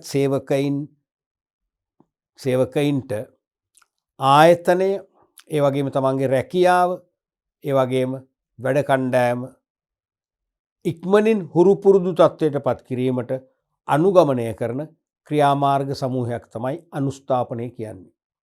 නවක සේවකයා ආයතනයට හුරුවෙන් අපි කියන්නේ ආයතනයට පදම් වෙන්න සාමාන්‍යයෙන් සති දෙකක් මාසයක් එකහමාරක් යන්න පුළුවන්. නමුත් අපි ආයතනය වශයෙන් උත්සාහ කරන්න ඕනේ පළමු දවසේ සිටම ඒ සේවකයට මේ ආයතනය ඉක්මනින් හුරු පුරුදු පරිසරයක් බවට පත් කරන්න. එතකොට යාට චකිතයක් ඇති වෙන්නේ නැහැ. ඍණ ආකල්ප ඇති වෙන්නේ නැහැ. ආයතනය තුලින් ඇතිවන ආයතනික ආතතිය යාට දැනෙන්නේ නැහැ. කළමනාකාරීත්වය ගැන යා වැරදි ආකල්ප ඇති කරගන්නේ නැහැ. සේවකයන් පිළිබඳ වැරදි උපකල්පන ඇති කරගන්නේ නැහැ. හැමෝම අත්ක සුහදව අවබෝධයෙන් යුතුව පළපුරුදු සේවකයෙක් විදිහට වැඩ කරනවා. ඒතර යාට ගෙවන වැටුප නැත්නම් යාට එයා විනුදරන ශ්‍රම පිරිවැය ආයතනයට අනවශ්‍ය පිරිවැයක් වෙන්නේ නැහැ. ඒකට ඊට සාධාරණ ප්‍රතිලාභ ශ්‍රමදායකත්වයක් ශ්‍රම ඵලදායකත්වයට යා උපරිම දායකත්වයක් පළවෙනි දවසේ ඉඳලම ලැබෙනවා. අන්න ඒ නිසා තමයි සේවකයන්ට මේ අනුස්ථාපනයක් දෙන්නට ඕනේ. අනුස්ථාපනයක් ලබා නොදුන්නොත් වෙන්නේ සේවකයා අවිනිශ්චිත හැඟීම් වලින් පිරෙනවා. ආයතනය පිළිබඳ දැඩි මානසික ආතතියකින් පෙළෙනවා. එහි ප්‍රතිඵලය ඒ සේවකයා සමහරට අකමැත්තෙන් අතෘප්තියෙන් තමයි ආයතනය වැඩ කරන්නේ. සමහරට මේ ආයතනය ගැන වැරදි ආකල්ප ගොඩනගා ගන්නවා. සේවකයන් පිළිබඳ වැරදි ආකල්ප ඇති කර ගන්නවා. එහි ප්‍රතිඵලය එයා හැකියික්මනින් වෙනත් රැකියාවක් හොයාගෙන මේ ආයතනය හැර යන්න පුළුවන්. ඒතර ඒකත් ප්‍රශ්නයක් අපට. ඒතර සේවක පිරිවැටුම ඉහළ යනවා. අනික ආයතනයට සේවයට ආවත් සේවය කරන්න බොහොම චකිතයකින් බොහොම සෙමින් තේරුණාද? එහෙනම් ඒ අවශ්‍ය ශ්‍රම කාලය ලැබෙන්නේ නැහැ. නැත්නම් සේවක ප්‍රවාසීතාවයත් ඉහළ යන්න පුළුවන්. ඒ නිසා පුළුවන් තරමට මේ සේවකයා මතකනේ අර දේශන මගින් ඒ වගේම ලිඛිත අත්පත්‍රිකා බෙදා හැරීමෙන් ආයතනයට හඳුන්වා දීම මගින්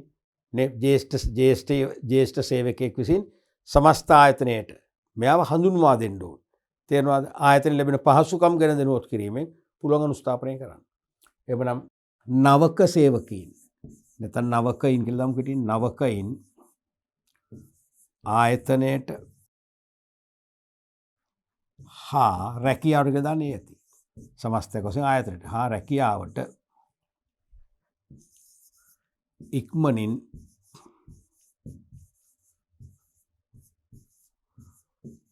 හුරු කරවීමට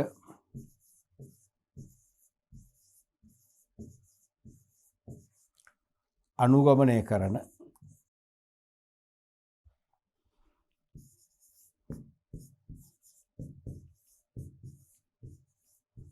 ක්‍රියාකාරකම් සමූහයකි. ඊළඟට රැකියා පිරිවිතරය. Job specification. මොකද රැකියා පිරිවිතරය කියන්නේ? කිසියම් තනතුරකට පත්වීමට යම් පුද්ගලයෙකුට යම් අයදුම්කරුවෙකුට තිබිය යුතු සුදුසුකම් විස්තර කරන ලේඛනය. සුදුසුකම් හෙළිදරව් කර දක්වන ලේඛනය තමයි රැකියා පිරිවිතරය. රැකියා විස්තරය කියන්නේ මොකද්ද?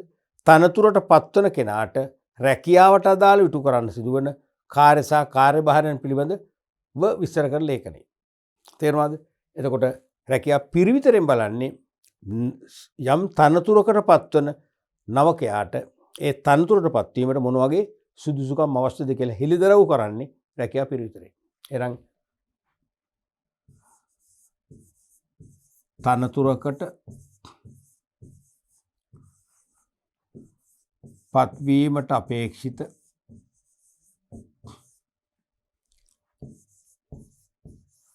නවක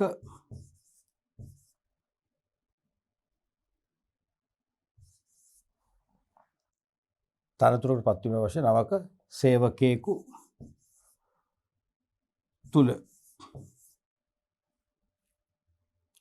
තුලින් අපේක්ෂිත සුදුසුකම්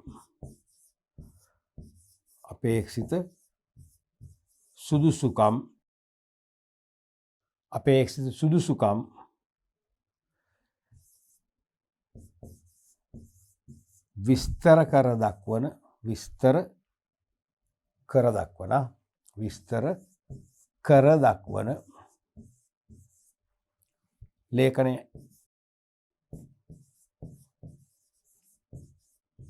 බොහොම සරලයි. ඕකට තමයි කරුණු එක වැඩි කිරීම 3. ලකුණු 1 බැගින් කරුණු 3ට ලකුණු 3ක් දුන්නේ. පැහැදිලිනේ? අපි බලමු ඊළඟ ප්‍රශ්නයත්. 2002 විභාග ප්‍රශ්න. මුලින්ම පළවෙනි එකේ රෝම ඉලක්ක 1. ඒ කාලේ එහෙම තමයි මුලින්ම පළවෙනි ප්‍රශ්නේ වෙන් කරේම රෝම ඉලක්ක 1 මානව සම්පත් කළමනාකරන ප්‍රශ්නයකට. කාර්මික සම්බන්ධතාවයේ යනුවෙන් කුමක් අදහස් කරේද? මේ යටතේ අවධාරණය කෙරෙන කරුණු 4ක් සඳහන් කරන්න. දැන් පේනවද? කාර්මික සම්බන්ධතා කියන අර වර්තමාන විෂය නිර්දේශයේ 12 වන පාඩමේ 16 වන එකකේ 12 වන පාඩම 11ද මතකද? 12ද 11ද? 11නේ 12 දී අපි කරේ මොකද්ද? මානව සම්පත් කළමනාකරණයේ මේ ක්‍රියාකාරීත්වය මැනබැලීමනේ. මැනබැලීමේ නිර්ණායකනේ කලේ 11නේ. අපි 11 දී කිව්වා කාර්මික සම්බන්ධතාව ගැන පුළුල් අර්ථකථනයක් දුන්නා. ඒකේ විභාගයට තියෙන වැදගත්කම ගැන අපි වාර කීපයක්ම ඔබට කිව්වා විස්තර කළා. තේරෙනවද? මේ ඔප්පු කිරීම. කාර්මික සම්බන්ධතාවයේ නිතර අහනවා. කාර්මික සම්බන්ධතාවය නැත්නම් කාර්මික සම්බන්ධතා ඉන්ඩස්ට්‍රියල් රිලේෂන්ස් යනුවෙන් කුමක් අදහස් කරේද? මේකත් එකම ප්‍රශ්නයේ තුල ප්‍රශ්න දෙකක් නිසා තරුණ ලකුණු දෙකක පිළිතුරු කොටස් දෙක වෙන් කරලා පෙන්නන්න. එහෙනම් මෙතන දානවා පළවෙනි තරුණ ලකුණ. මොකද්ද? සේව්‍ය සේවක දෙපාර්ශ්වයේ අරමුණු ඉටුවන ආකාරයට දෙපාර්ශ්වය අතර පවත්නා යහපත් සම්බන්ධතාවයකොත් ඇති. දැන් දෙගොල්ලෝ අතර යහපත් සම්බන්ධතා තිබුණොත් තමයි දෙගොල්ලන්ගේ අරමුණු ඉෂ්ට වෙන්නේ. නැත්නම් ඉෂ්ට වෙන්නේ නැහැ නේ. එහෙනම් සේව්‍ය සේවක දෙපාර්ශ්වයේ අරමුණු ඉටුවන ආකාරයට දෙපාර්ශ්වය අතර පවත්නා යහපත් සම්බන්ධතාවය තමයි මේ කියන්නේ. එහෙම නැත්නම් අන්‍යෝන්‍ය විශ්වාසය අවබෝධය හා සහයෝගය තුළින් සේව්‍ය සේවක දෙපක්ෂ අතර ඇතිවන යහපත් සම්බන්ධතාවයන් ඒත් හරි. හරිනේ? ලකුණු 1කට. ඒක ලියන්න පුළුවන් දැන් කීප සැරයක් මෙහුවනේ. ඊට පස්සේ මේ යටතේ අවධාරණය කෙරෙන කරුණු 4ක් සඳහන් කරන්න. මේ යටතේ අවධාරණය කරන කරුණු 4ක්. එකක් තමයි වැටුප්පහ වෙනත් ප්‍රතිලාභ. වැටුප්පහ වෙනත් ප්‍රතිලාභවල සේවකයන්ට දැනෙන ඌනතා තියෙනවා නම් ඒ සම්බන්ධයෙන් සාකච්ඡා කරලා තේරෙනවද? සාකච්ඡා කරලා එහෙම යම් අඩුවක් තියෙනවා නම් සේවා යෝජකයාගේ පැත්තෙන් ඒ අඩුව සම්පූර්ණ කරන්න ඒ අවශ්‍ය වැටුප් ගැලපීම් කරන්න පුළුවන්. ඒතොර අන්න යහපත් සම්බන්ධය ඇති වෙනවා. ලෙන්ගතුකම් ඇති වෙනවා. අනිත් එක තමයි වැඩ කරන පැය ගන්න හා නිවාඩු. වැඩ කරන පැය ගන්න පැය 9යි. හැබැයි OT ගෙවන්නේ නැහැ. සාමාන්‍ය වැඩමුළු එක කාලේ සාමාන්‍ය දෛනික කාලේ පැය 8නේ. පැය 9ක් කරොත් පැයක OT දෙන්න OT දෙන්නේ නැහැ. අන්න අපිට මේ ප්‍රශ්න විසඳ ගන්න පුළුවන්කම තියෙනවා. තේරෙනවද? ඒ වගේම නිවාඩු තියෙනවා. නිවාඩු අනුමත කරන්නේ නැහැ. ලේසි නිවාඩුවක් දෙන්නේ නැහැ. එක්කෝ නිවාඩු අනුමත ප්‍රමාණය අපිට දෙන්නේ නැහැ. අනුමත ප්‍රමාණය අපිට දෙන්නේ නැහැ. එහෙනම් ඒකත් ගැටලුවක්නේ. අන්න ඒව निराකරණය කරගන්න පුළුවන්කම ලැබෙනවා. අනික සේවක සෞඛ්‍ය හා ආරක්ෂාව. සේවකයන්ට වෘත්තිමය රෝග හැදෙනවා නම් නිතර අනතුරුට ලක් වෙලා ශරීර තුවාල ඇති වෙනවා නම් ඒක නෙවෙයි වෙන්න ඕනේ. ඒ සේවක සෞඛ්‍ය ආරක්ෂාව වෙන්න ඕනේ. තේරුණාද? ඒ වගේම ආයතනයේ රැකියාව ස්ථිර වෙන්න ඕනේ. නැත්නම් අනාරක්ෂිතයි ආරක්ෂාවක් නැහැ නේ. ඊළඟට සේවකයන් පුහුණු කිරීම හා උසස් කිරීම. සේවකයන් පුහුණු කිරීම උසස් කිරීමත් අනිවාර්යයෙන්ම ආයතන වලින් ක්‍රියාත්මක වන ප්‍රධාන කාරණා. ඒවා අනිවාර්යයෙන්ම නිවැරදිව අපක්ෂපාතීව සිදු වෙන්න ඕන. තේරුණාද? ඊළඟට සේවක විනය හා දුක්ගැනවිලි වලට අදාළ පරිපාටි. සේවක විනය පවත්වගෙන යාම, සේවක දුක්ගැනවිලි අවම කරන්න. සේවක දුක්ගැනවිලි වලට විසඳුම් දෙන්න ක්‍රමෝපායන් දියත් කරන්න ඕන. එහෙම වුණොත් තමයි සේවකයෝ තමන්ගේ දුක්ගැනවිල්ලට මෙතන විසඳුමක් ලැබෙනවා කියන විශ්වාසයෙන් කැප වෙලා මහන්සිලා අවංකව තෘප්තියෙන් වැඩ කරන්න පටන් ගන්න. ඊළඟට සේවය අත්හිටු වීම හා නිරපැහැරීම. සමහර විට සේවකයන්ගේ සේවය අත්හිටුවන්න වෙනවා. නොලැක්වයක හේතුන් මත. අපි හිතමු වතුර නැහැ. ඒ නිසා ආයතනේ වහන්න වෙන මාස 2කට. තේරෙනවද? අත්හිටුවන.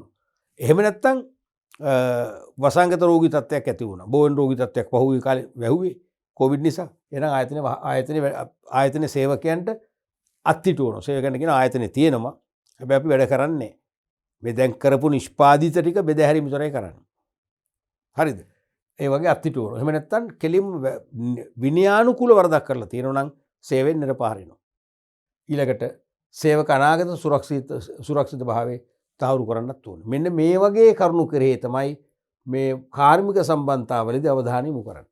මේ වගේ කරුණු ධනාත්මක වෙනවා නම් ඒ ආයතනයේ හොඳ කාර්මික සම්බන්ධ ඇති බව, මේ කරුණු ඍණාත්මක නම් ඒ ආයතනයේ යහපත් කාර්මික සම්බන්ධතා නොමැති බවට තමයි තීරණය කරන්න වෙන්නේ. පැහැදිලිද? ඔව්. එතකොට භාගයේ බැගින් කරුණු 4ට ලකුණු 2ක් දුන්නා. අද නම් මොකද වෙන්නේ? අද නම් කරුණු 4ක්ම අපේක්ෂා කරනවා. අද 4නේ කරුණු 4යි සමහරට ලකුණු 1 බැගින් 4ක් දෙන්නත් පුළුවන්. හැබැයි අනිවාර්යයෙන්ම මේ වගේ රෝමිලක්කම් ප්‍රශ්නයක් වෙන්න ඕනේ. රෝමිලක්කම් ප්‍රශ්නයක් වෙන්න ඕනේ. තේරුණාද? දැන් මේකේ කරුණු 4ටම ලකුණු 2යිනේ දුන්නේ. කරුණු 4ටම 2යිනේ දුන්නේ. අද නම් ලකුණු 3ක් දෙයි. ඇයි අද ලකුණු 4ක්නේ. මෙතනට ලකුණු 1ක් ගියම 3ක් දෙයි. එහෙම නැත්නම් මේක රෝමිලක්කම් තනි ප්‍රශ්නයක් වශයෙන් ඇහුවනම්, මේ කියන්නේ මේ මුල් කොටසත් නැසු ඇහුවනම් සමහරට කරුණු 4ටම ලකුණු 1 ගන්න ලකුණු 4ම ලැබෙන්නත් පුළුවන්. ඔය ඕනම විදියකට මේකේ ලකුණු ලැබීමේ සම්භාවිතාවය තියෙනවා. පැහැදිලිද? අපි බලමු ඊළඟ ප්‍රශ්නයත්. රෝමිලක්කම් 2 ප්‍රශ්නයේ අවුරුද්දේ මහපු ව්‍යාපාර ආයතනයක තීරණ ගැනීම සඳහා සේවකයින් සහභාගී කර ගැනීමෙන් සැලසෙන වාසි 3ක් සඳහන් කරන්න. ව්‍යාපාර ආයතනයක තීරණ ගැනීම සඳහා සේවකයන් සහභාගී කර ගැනීමෙන් සැලසෙන වාසි 3ක් සඳහන් කරන්න. ලකුණු 1 බැගින් වාසි 3ට ලකුණු 3යි. අද නම් කීයද? 4ක්ම අහනවා. මතක තියාගන්න, ඒක නිතරම මතක තියාගන්නද? 4ක් අහනවා, කරුණු 4ක් ලියන්න ඕනේ. වාසි 4ටයි ලකුණු 4ක් ලැබෙන්නේ. මෙන්න මේක හොඳ ප්‍රශ්නයක්, ප්‍රායෝගික ප්‍රශ්නයක්. සාමාන්‍යයෙන් ඔබ හොඳ අධ්‍යයනයක යෙදුණොත් සේවකයෝ සතුටෙන් ඉන්න. ඒ වගේම ව්‍යාපාර ලෝකේ පෙරමුණ ගත්ත ව්‍යාපාරයක් වශයෙන්, නායකත්වය ගත්ත ව්‍යාපාරයක් වශයෙන් ඔබ කිසියම් ව්‍යාපාරයක් දකිනවා නම් හොඳට බලන්න, ඒ ව්‍යාපාරයේ සේවකයින්ට වැඩි අගයක් දීලා තියෙනවා. සේවකයින්ට වැඩි වටිනාකමක් දීලා තියෙනවා. ඒ කොහොමද? ඇඳුමෙන් පැළඳුමෙන් නෙවෙයි, කතා බහෙන් නෙවෙයි. සේවකයෝ කළමනාකරන තීරණ ගැනීමේ ක්‍රියාවලියට යම් පමණකින් සම්බන්ධ කරගන්නවා.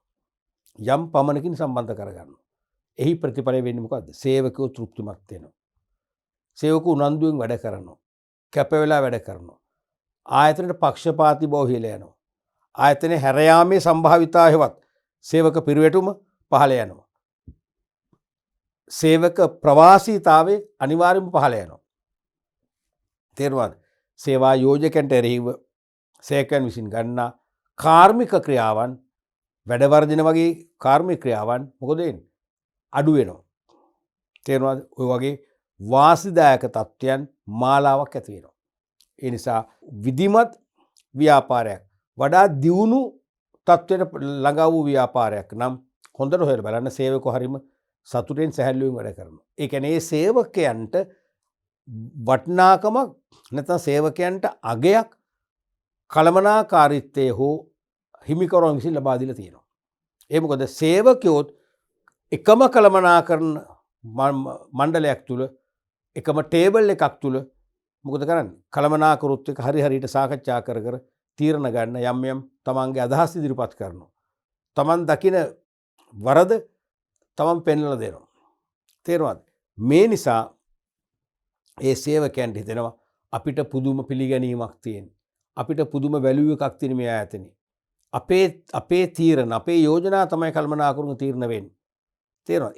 එහෙම පෞද්ගලික මානසික නැත්තම් මානසික තෘප්තියක් අපිට ඇති වෙනවනේ. තේරුණාද? ඒකයි කියන්නේ තීරණ ගැනීම සඳහා සේවකයන් සහභාගී කර ගැනීමෙන් සැලසෙන වාසි තුන. එකක් තමයි සේවකයන් තුළ ධනාකල්ප වර්ධනය වීම. සේවකයන් තුළ ධනාකල්ප වර්ධනය වෙනවා. මේ ආයතනේ හොඳයි, මැනේජ්මන්ට් එක හොඳයි, අපිටත් තීරණ ගන්න ආරාධනා කරලා තියෙනවා. අපිනුත් අදහස් ගන්නවා. ඒ නිසා අපිව කොන් කරලා නැහැ. ඒගොල්ලන්ට කවුරුත් එකයි. මනුෂ්‍යත්වයට ඒගොල්ලෝ ගරු කරනවා. එහෙම ධනාකල්ප ඇති වෙනවනේ. ඒතර අපි ආයතනේ හැර යන්නෙත් නැහැ. වැඩ මග හරින්නෙත් නැහැ. වැඩට පැමිණීම අනිවාර්යයෙන්ම අකණ්ඩු විහිල යනවනේ. හැමතිස්සෙම හොඳයි. දෙක තමයි කළමනාකරුවන් සහ සේවකයන් අතර හොඳ සම්බන්ධතාවයක් ගොඩනගෙනවා. එහෙනම් කළමනාකරු සේවක අතර හොඳ සම්බන්ධතා යහපත් කාර්මික සම්බන්ධතා ඇති වෙනවා. තුන්වෙනි එක තමයි නිෂ්පාදනවල ගුණත්වය වර්ධනය වෙනවා. ඒ දැන් සේවකයෝ මෝටිවේටඩ් එම්ප්ලොයිස්ලා ඉන්නේ. අභිප්‍රේරණීය වූ සේවකයින් ඉන්නේ. මහන්සි වෙලා කැප වෙලා වැඩ කරනවා. එහි ප්‍රතිඵලයේ ගුණත්වය ඉහළ යනවා. මොකක්ද ඊළඟ ප්‍රතිඵලය? ගුණත්වය ඉහළ ගියන් පස්සේ ඉල්ලුම ඉහළ යනවා. ඊළඟ එක විකුණුම් ඉහළ යනවා. ඊළඟ එක ලාභ ඉහළ යනවා. ඊළඟ එක ඒ වගේ පුළුවන් නෝ කියන්නේ. ඊළඟ එක ව්‍යාපාරයට නව තාක්ෂණය ව්‍යාපාරයේ කටයුතු අලුත් කරන්න ආයෝජන පුළුල් වෙනවා. ඒ නිසා සමස්ත ව්‍යාපාරේ නැවත වාරයක් ප්‍රසාරණය වෙනවා. ඊළඟට සේවක අදහස් සහ දැනුම තුළින් හොඳ තීරණ ගැනීමට හැකිවීම. දැන් සමහර විට කෙතරම් පළපුරුදු හා උගත් කළමනාකරුවෙක් වුණත් ඔහුට නොපෙනෙන දේ සේවකයට පෙනෙන්න පුළුවන්ද බැරිද? පුළුවන්. මට නොපෙනෙන දේ ඔබට පේනවා. ඔක තමයි ඇත්ත කතාව. තේරෙනවද? දැන් කියමනක් තියෙනවනේ. සුදු ජාතිකයින් උඩරට දුම්රිය මාර්ගයේ තනාගෙන යද්දී මොනෑලද? හාලියලනේ. හාලියල බදුල්ලට වඩා මම හිතන කිලෝමීටර් 15ක් විතර මෙහා. හාලියල ප්‍රදේශයේදී දුම්රිය මාර්ගෙන් තැනීම නවත්තනවලු. හේතුව ලොකු කළුගලක් ආවා. ඒ කළුගල මැදින් එනම් හිල් කරලා බිංගයක් දාන්න ඕනේ. නමුත් ඒ බිංගේ දාන්න බැරි නිසා ඉතින් රේල් පාර නැවැත්තුවා. බිංගේ දාන්න බැරි මොකද? මේ වගේ තියෙන්නේ. මෙතන බිංගයක් දැම්මත් මොකද වෙන්නේ? ලොකු ද්‍රෝණියක් තමයි. මේක තමයි බදුළු ද්‍රෝණිය කියලා කියන්නේ. ලොකු පහත් ප්‍රදේශයක්. එහෙනම් මෙහෙම කෝච්චියක් බස්සන්න බෑනේ. ඒ නිසා දුම්රිය මාර්ගෙ මෙතන නැවැත්තුවා. එහෙනම් ඒ පාරේ වැඩ කරන සාමාන්‍ය ලාංකික කම්කරුවෙක් ලනු කැබැල්ලක් අරන් රවුම් කළා තමයි පෙන්නලා තියෙන්නේ. සුදු ජාතික ඉංජිනේරුවන්ට මෙන්න මේ විකල්පේ ආදේශ කරු ප්‍රශ්න විසඳනවා. ඒ අනුව තමයි අද ලෝක ප්‍රසිද්ධ ලෝකේ ඕනම කෙනෙක් ලංකාවට සංචාරස දාවොත් ඒ සංචාරකයන් නරඹන්න යන දුම්රිය ස්ථානයක් තමයි මෙන්න මේ දුම්රිය ස්ථානය. ඇයි මෙතන උනේ කෝච්චි පාර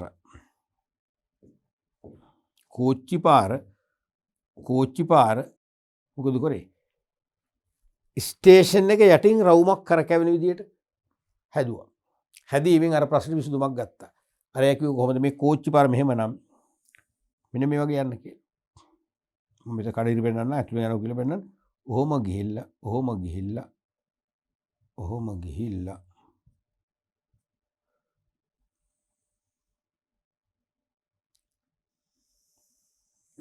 මෙහෙම යන්න.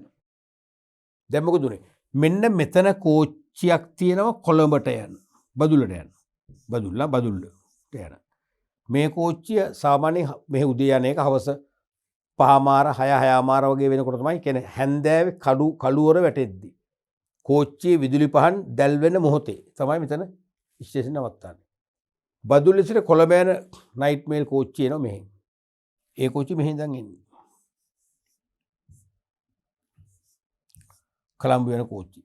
මේ කෝච්චිය නතර කරන් ඉන්නවා මේක එනකන්. මේකේ ඉන්න අපිට පේනවා මේ කෝච්චිය ඈත නිකන් ගිනි පෙට්ටි සිගරට් පෙට්ටි ගන්න පුංචි වෙනවා. ටික ලඟ වෙදී කෝච්චිය උඩ විශාල වෙනවා. තවත් ලඟ වෙදී මිනිස්සු පව පේනවා. ඒ කෝච්චිය මෙහෙම ඇවිල්ලා මේ අපේ නතර කරපු ස්ටේෂන් එක අපේ කෝච්චියත් එක්ක මේ ස්ටේෂන් එක යටින් යන්න ගිහිල්ලා තවත් විනාඩි ගානක් තුළ මේ පැත්තෙන් ඇවිල්ලා නතර කරනවා. මේ කොළඹ යන කෝච්චිය නතර කරලා තීද්දි අර බදුළු කෝච්චිය යවනවා.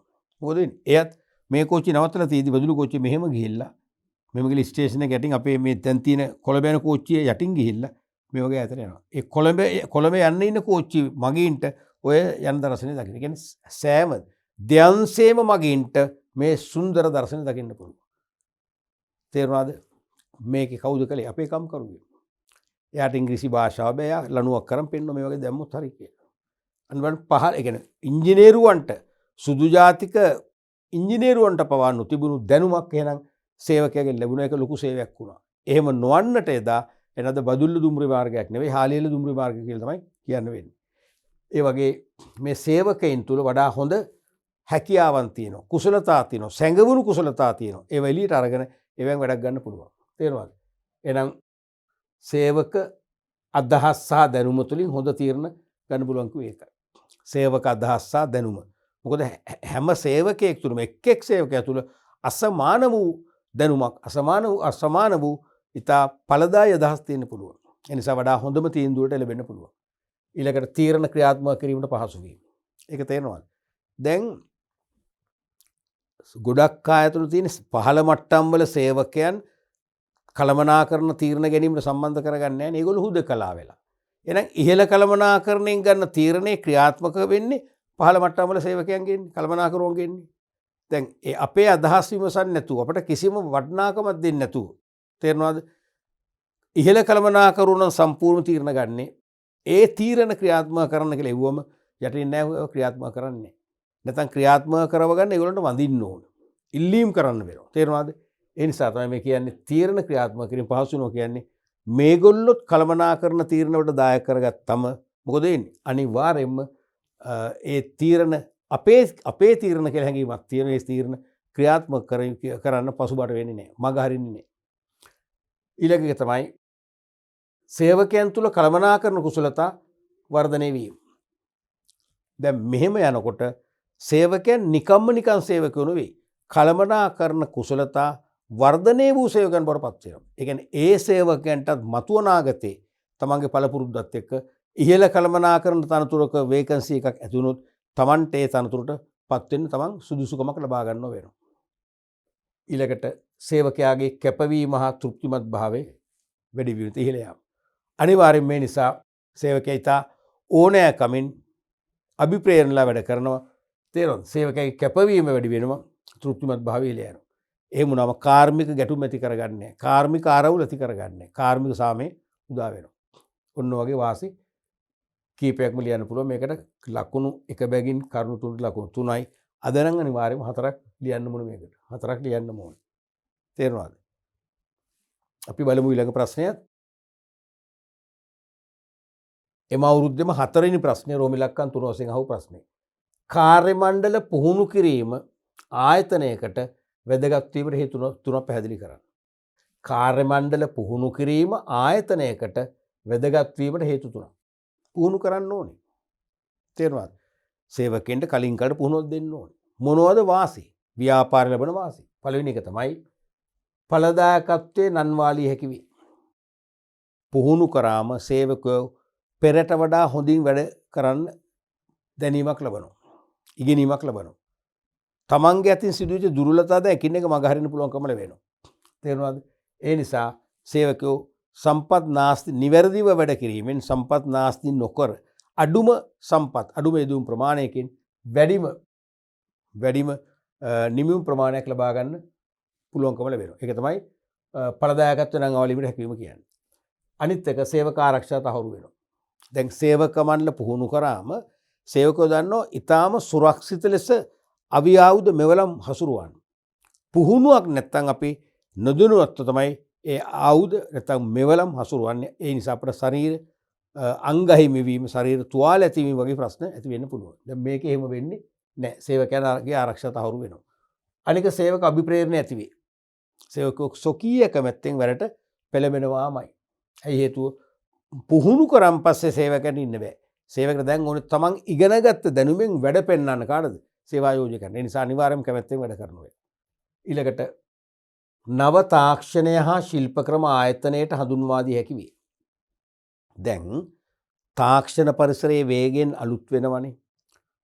අලුත්වන තාක්ෂණය ලොවට දායාද කරන නව තාක්ෂණ ක්‍රම, නව යන්ත්‍ර උපකරණ මෙවලම් තරඟකරු භාවිතා කරලා ඒගොල්ලෝ වඩා ක්‍රියාශීලී වෙලා ගුණාත්මක භාණ්ඩ නිපදවනවා.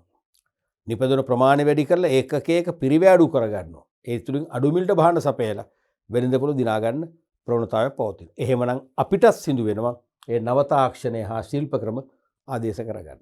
හැබැයි ආදේශ කරගත්තට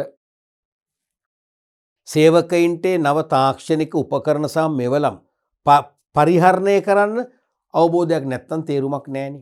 අන්න ඒ නිසා කාර්ය මණ්ඩල පුහුණු කරාම අන්නේ දැනුම ලැබෙනවා. ඒ දැනුම තුලින් ඒ අලුත් උපකරණ මෙවලම් ලේසියෙන් පාවිච්චි කරලා ඉහළම ඵලදායීතාවයක් සඳහා තමන්ගේ ශ්‍රමදායකත්වය දෙන්න පුළුවන්. තේරුණාද? දැන් ලංකාවේ විවිධ මෝටර රථ නිෂ්පාදනය කරන ආයතන තියෙනවානේ. මෝටර නිෂ්පාදනය කරන සහ අලුත් වැඩියා කරන ආයතන තේරුණාද? ඒ වගේම ආනයනය කරලා අලෙවි කරන ආයතන, විදේශ රටවල මෝටර රථ සමාගම්වල ඒජන්සි නැත්නම් වරලත් ව්‍යාපාරිකයන් විදියට තේරුණාද? ඒ සෑම ව්‍යාපාරයක්ම බලන්න ඒ මෝටර අලුත් වැඩියා කරන දැන් ටොයෝටා ලංක ගත්තොත් ඒකේ ඉන්නෝ මෙකැනිකල් ටෙක්නීෂියන්ලා අලුත් රථ වාහන නිෂ්පාදනය කරන වහාම මේගොල්ලෝ දන්නවද ඒකේ තියෙන වෙනස්කම් නැහැ.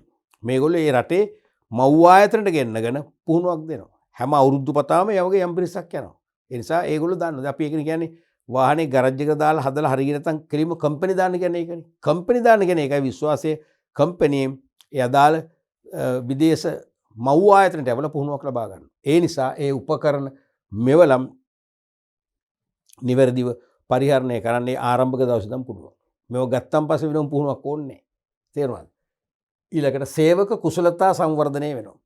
අනිවාර්යයෙන්ම කාර්ය මණ්ඩලයේවත් සේවකයන් පුහුණු කිරීමේ ක්‍රම තුලින් පුහුණුවක් ලබා දුන්නොත් අනිවාර්යයෙන්ම සේවකයන්ගේ කුසලතා සංවර්ධනය වෙනවා.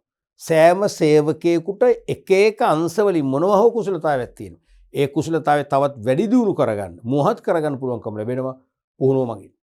ඊළඟට වෙනස් වීම වලට මුහුණ දී හැකි වීම. ආයතනයේ විවිධ වෙනස් වීම් ඇති වෙනවා. විවිධ වෙනස් වීම් ඇති වෙනවා කාලෙන් කාලට. තේරුණාද? තාක්ෂණ වෙනස්කම් ඇති වෙනවා. නිපදවන නිමවුම් වෙනස් වෙනවා. වෙළඳ පොළ තුල සමහර නායකත්වයක් ගත්ත ආයතන සමහරට ඊළඟ අවුරුද්දේදී අවසානටම අඩාල වෙනවා. තේරුණාද? ඒ වගේ නිමවුම් වල ගුණත්වය වෙනස් වෙනවා, ඇසුරුම වෙනස් වෙනවා. ඒ නිමවුම් බිහි කරන යන්ත්‍ර උපකරණ මෙවලම් වෙනස් වෙනවා. තේරුණාද? මෙන්න මේ වෙනස් වීම වලට මුහුණ දෙන්න නම් සේවකයන් දැනුවත් කරන්න පුහුණුවක් ලබා දෙන්න ඕන. පුහුණුවක් ලබා දෙන්න ඕන. අනික නිෂ්පාදනයේ ගුණත්වය වර්ධනය වේ. දැන් පුහුණු කරාම පුහුණු සේවකයන් අතින් නිෂ්පාදනයේ සියලුම ක්‍රියාකාරකම් සේවකෝ කීප දෙනෙක් අතින් වෙනවනේ. පුහුණු වෙච්ච අයනේ. තම තමන්ගේ රාජකාරිය සිරසියක්ම නිවැරදිව කරනවා. එහි ප්‍රතිඵලය අනිවාර්යයෙන්ම ගුණත්වයේ ඉහළ යනවා. අනිත් එක නාස්ති අනිවාර්යයෙන්ම අඩු වෙනවා. පුහුණු කරාම පුහුණු සේවකයෙක් දන්නවා සම්පත් ගොඩක්ම නාස්ති නොකර අඩුම සම්පත් ප්‍රමාණයක් පාවිච්චි කරලා නිමවුම් බිහි කරලා තමන්ගේ ව්‍යාපාර කටයුතු පවත්වාගෙන යනවා. තේරුණාද? මෙන්න මේ වගේ කාර්ය මණ්ඩල පුහුණු කිරීම මගින් වාසි කීපයක් ඇති කරගන්න පුළුවන්. එහෙනම් වාසි 3ට ලකුණු 3න්නේ. නමුත් අද නම් වාසි 4ට ලකුණු 4ක් කියන එක අමතක කරන්න එපා. පැහැදිලිද? අපි බලමු ඊළඟ ප්‍රශ්නයත්. එම අවුරුද්දේම රෝම ඉලක්කම් 4 වෙනි ප්‍රශ්නය. පසුගිය වර්ෂ දෙක තුල නිෂ්පාදන ආයතනයක සේවක සංඛ්‍යාව 500 සිට 10 දක්වා වර්ධනය වී ඇත. තේරුණාද? පසුගිය වර්ෂ දෙකක් තුල වැඩි ඈතකුත් නෙවෙයි. දෙකක් තුලදී සේවකව ඩබල් වුණා. 510ක් වුණා.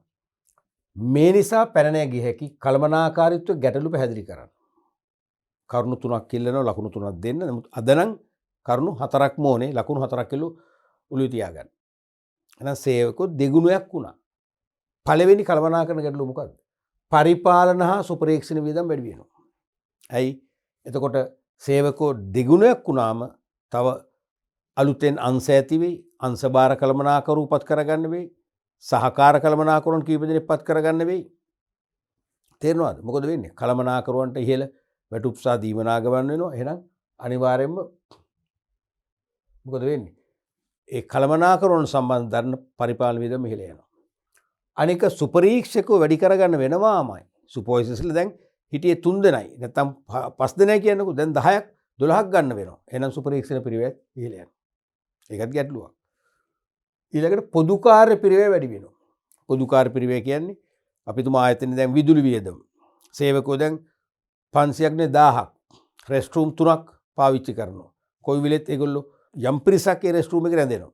එක්කෝ තේ බොන්න, එහෙම නැත්නම් වොෂ් රූම් එකට යන්න නේ. එහෙනම් අනිවාර්යයෙන්ම සෑම වොෂ් රූම් එකකම සෑම වේටින් රූම් එකකම නැත්තම් තේරුණාද?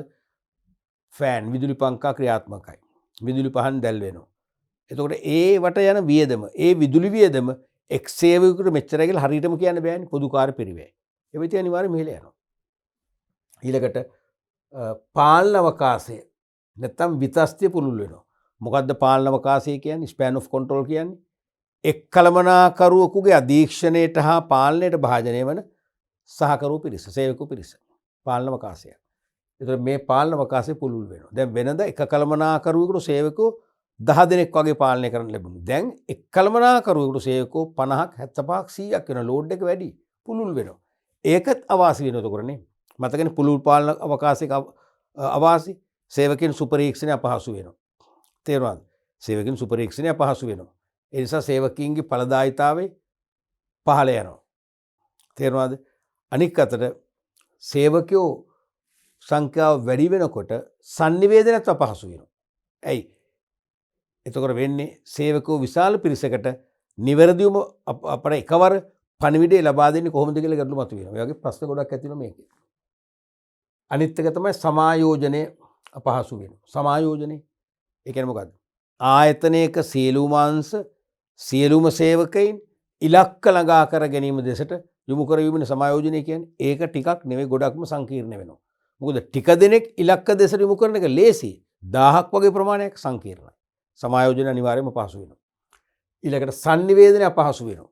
මේ ඉස්සෙල්ලා කිව්වා මේ පාලන අවකාශයේ පුළුල් වුණොත් පුළුල් පාලන අවකාශයක් වුණොත් sannivedana අපහසු වෙනවා. මම මෙතනට මේක සඳහන් කරා. මොකද ඒක වෙනම උත්තරයක් වශයෙන් බාර ගන්නවා. එයි දැන් වැඩි පිරිසකට එකම පණිවිඩය ගෙනියන්න ඕනේ. යම් පිරිසකට පණිවිඩය එක විදියකටත් තවත් පිරිසකට වෙනස් විදියකටත් බෑ. අන්න sannivedane සංකීර්ණ වෙනවා. ඊළඟට කාර්මික ආරවුල් හෙල යනවා. දැන් සේවකෝ 500ක් නෙවෙයි 1000ක්නේ. එහෙනම් ඒ සේවකයන් විවිධ සංස්කෘතික පසුබිම් වලින් ආපු අය. විවිධ දැනුගත්කම් තියෙන අය. විවිධ වූ පෞරුෂත්ව ලක්ෂණ තියෙන අය. විවිධ වූ මතිමතාන්තර තියෙන අය. අනිවාර්යයෙන්ම එකිනෙකාට නොගැලපෙන මතිමතාන්තර වලින් සමන්විත සේවකයෝ ක්‍රියාත්මක වුණොත් මොකද එන්නේ එතන ගැටුම් අනිවාර්යයෙන්ම ඇති වෙනවා. ගැලපෙන අය වුණොත් ප්‍රශ්නයක් නැහැ. නමුත් නොගැලපෙන අය ඉන්නවා අනිවාර්යෙන් ගැටුම් ඇති වෙන එතකොට. ආරවුල් හෙල යනවා. අනික සේවක ඉල්ලීම් වැඩි වෙනවා. નિરાයාසයෙන්ම 500ක් ඉඳද්දි ඉල්ලුවට වඩා දැන් ඉල්ලීම් වැඩි වෙනවා. දැන් රෙස්ට් රූම් එකේ තදබදේ වැඩි වුණා. කෑම කන්න ගියාම එක කණ්ඩායමක් කෑම කනකම් අපි බලන් ඉන්න ඕනේ. නැත්නම් හිටගෙන කෑම කන්න ඕනේ. වතුර නැහැ. වොෂ්රූම් එකට ගියාම ප්‍රශ්න ගොඩයි දැන්. තේරෙනවද? එහෙමනම් අනිවාර්යයෙන්ම එතනදී සේවකයෝ නිතර සේවා යෝජකයන් හෝ කළමනාකරුවන් ඉල්ලන අපිට රෙස්ට් රූම් එක ලොකුට හදලා දෙන්න.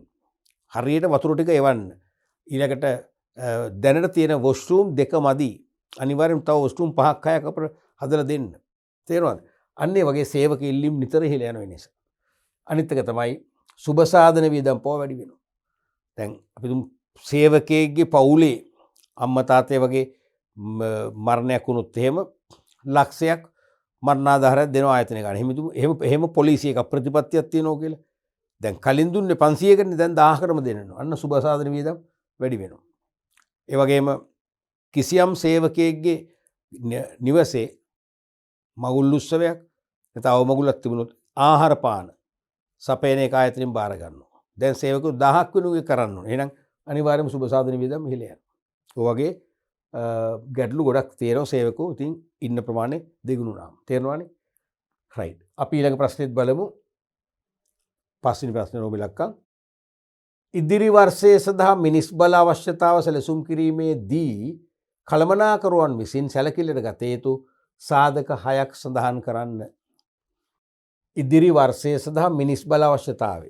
ඒ කියන්නේ මොකද්ද? ඉදිරි වර්ෂයේ සඳහා කොච්චර සේවකයෝ ප්‍රමාණයක් අවශ්‍යද කියලා පුරෝගතනය කරන්න. සැලසුම් කිරීමේදී කළමනාකරුවන් විසින් සැලකිල්ලට ගත යුතු සාධක 6ක්. ඒකෙත් කරුණු 6ට ලකුණු 3ක් දුන්නා. අද නම් 8ක්මයි ලකුණු 4ක් දෙයි. එකක් තමයි භාණ්ඩයට හෝ සේවාවට ඇති ඉල්ලුම්. ආයතනයේ නිපදවන භාණ්ඩයට නැත්නම් පොදුවේ බහුවචනෙන් භාණ්ඩ කිව්වොත් කමක් නැහැ. භාණ්ඩයට නැත්නම් භාණ්ඩවලට නැත්නම් සේවාවට නැත්නම් සේවාවන්ට ඇති ඉල්ලුම්.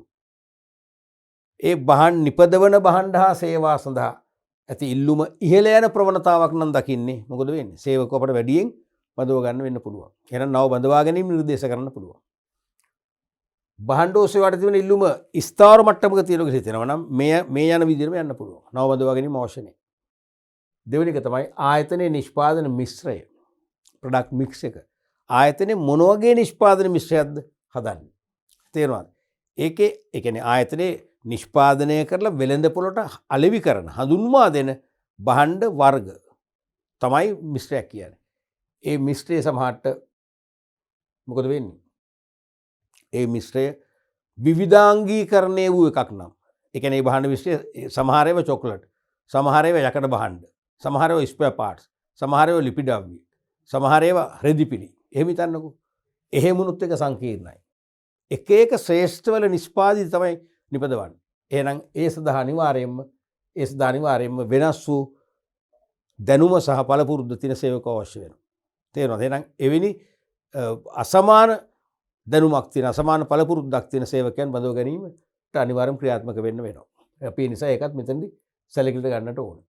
ආයතන නිෂ්පාදන මිශ්‍රය. ඊළඟට අනාගත වෙළඳපොළ සැලසුම්. අනාගතයේ අපි වෙළඳපොළේට ප්‍රවේශ වීමේ සැලසුම් තියනවාද? නව වෙළඳපොළවල් කරා යනවද? නව විදේශ වෙළඳපොළවල් කීයක් අපි ග්‍රහණය කරන්න බලාපොරොත්තු වෙනවද?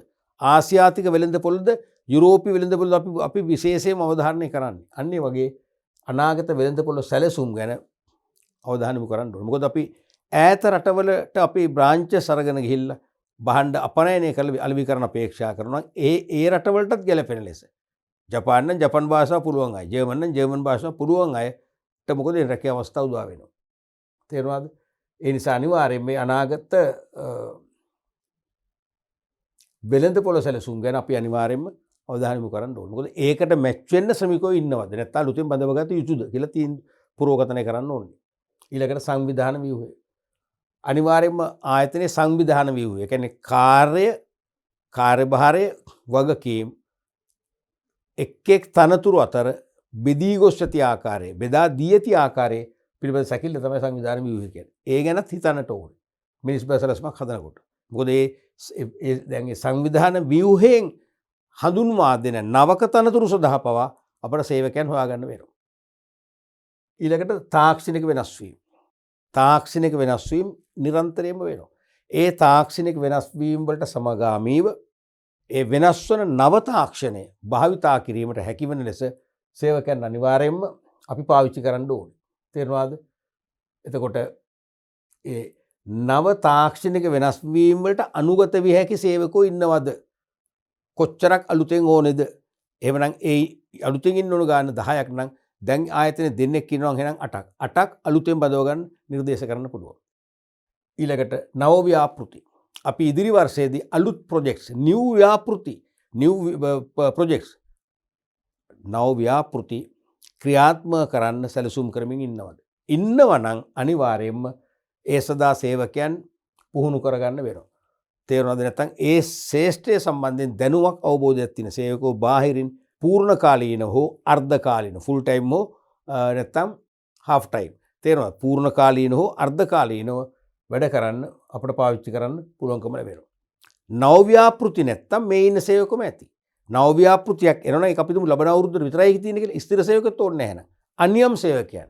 සමහර රැකියා නියෝජිත ආයතනකින් කොන්ත්‍රාත් පදනමට අවුරුද්දකට කොන්ත්‍රාත් ගිවිසුමක් ගහලා රැකියාවට ගන්න. ඒ වගේ තීරණ වලට යන්න පුළුවන්. ඊළඟට ශ්‍රමඵලදායකත්වය. ශ්‍රමඵලදායකත්වය ඉතා ඉහළ නම් අනාගතයේදී ඉල්ලුම යම් ප්‍රමාණයකින් 10%කින් ඉහළ ගියත් ප්‍රශ්නයක් නැහැ. කිසිදු සේවක චලනයක් කරන්න ඕනේ මේ ඉන්න ප්‍රමාණය වැඩ ගන්න පුළුවන් කියලා අපිට තීරණය කරන්න පුළුවන්.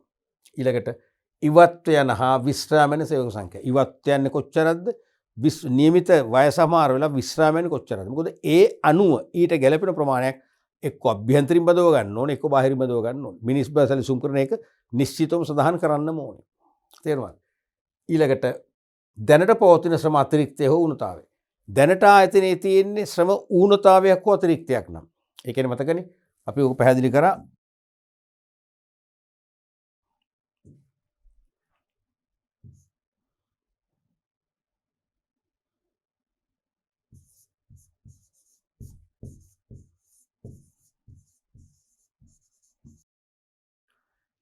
සේවක අවශ්‍යතා කොච්චර සේවක වුණා තේරුණාද? ඒ අවශ්‍යතා ඒක සංසන්දනය කරාම එනවා ඉල්ලුම, සැපෙවුම. ඊට පස්සේ මේ දෙකේ සංසන්දනය කරාම සැසඳීම, විචලතාවක් එනවා.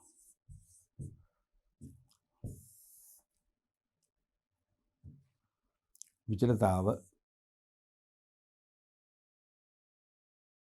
ඌනතාවක් නම් ඒ වගේම අතිරික්තයක් නම්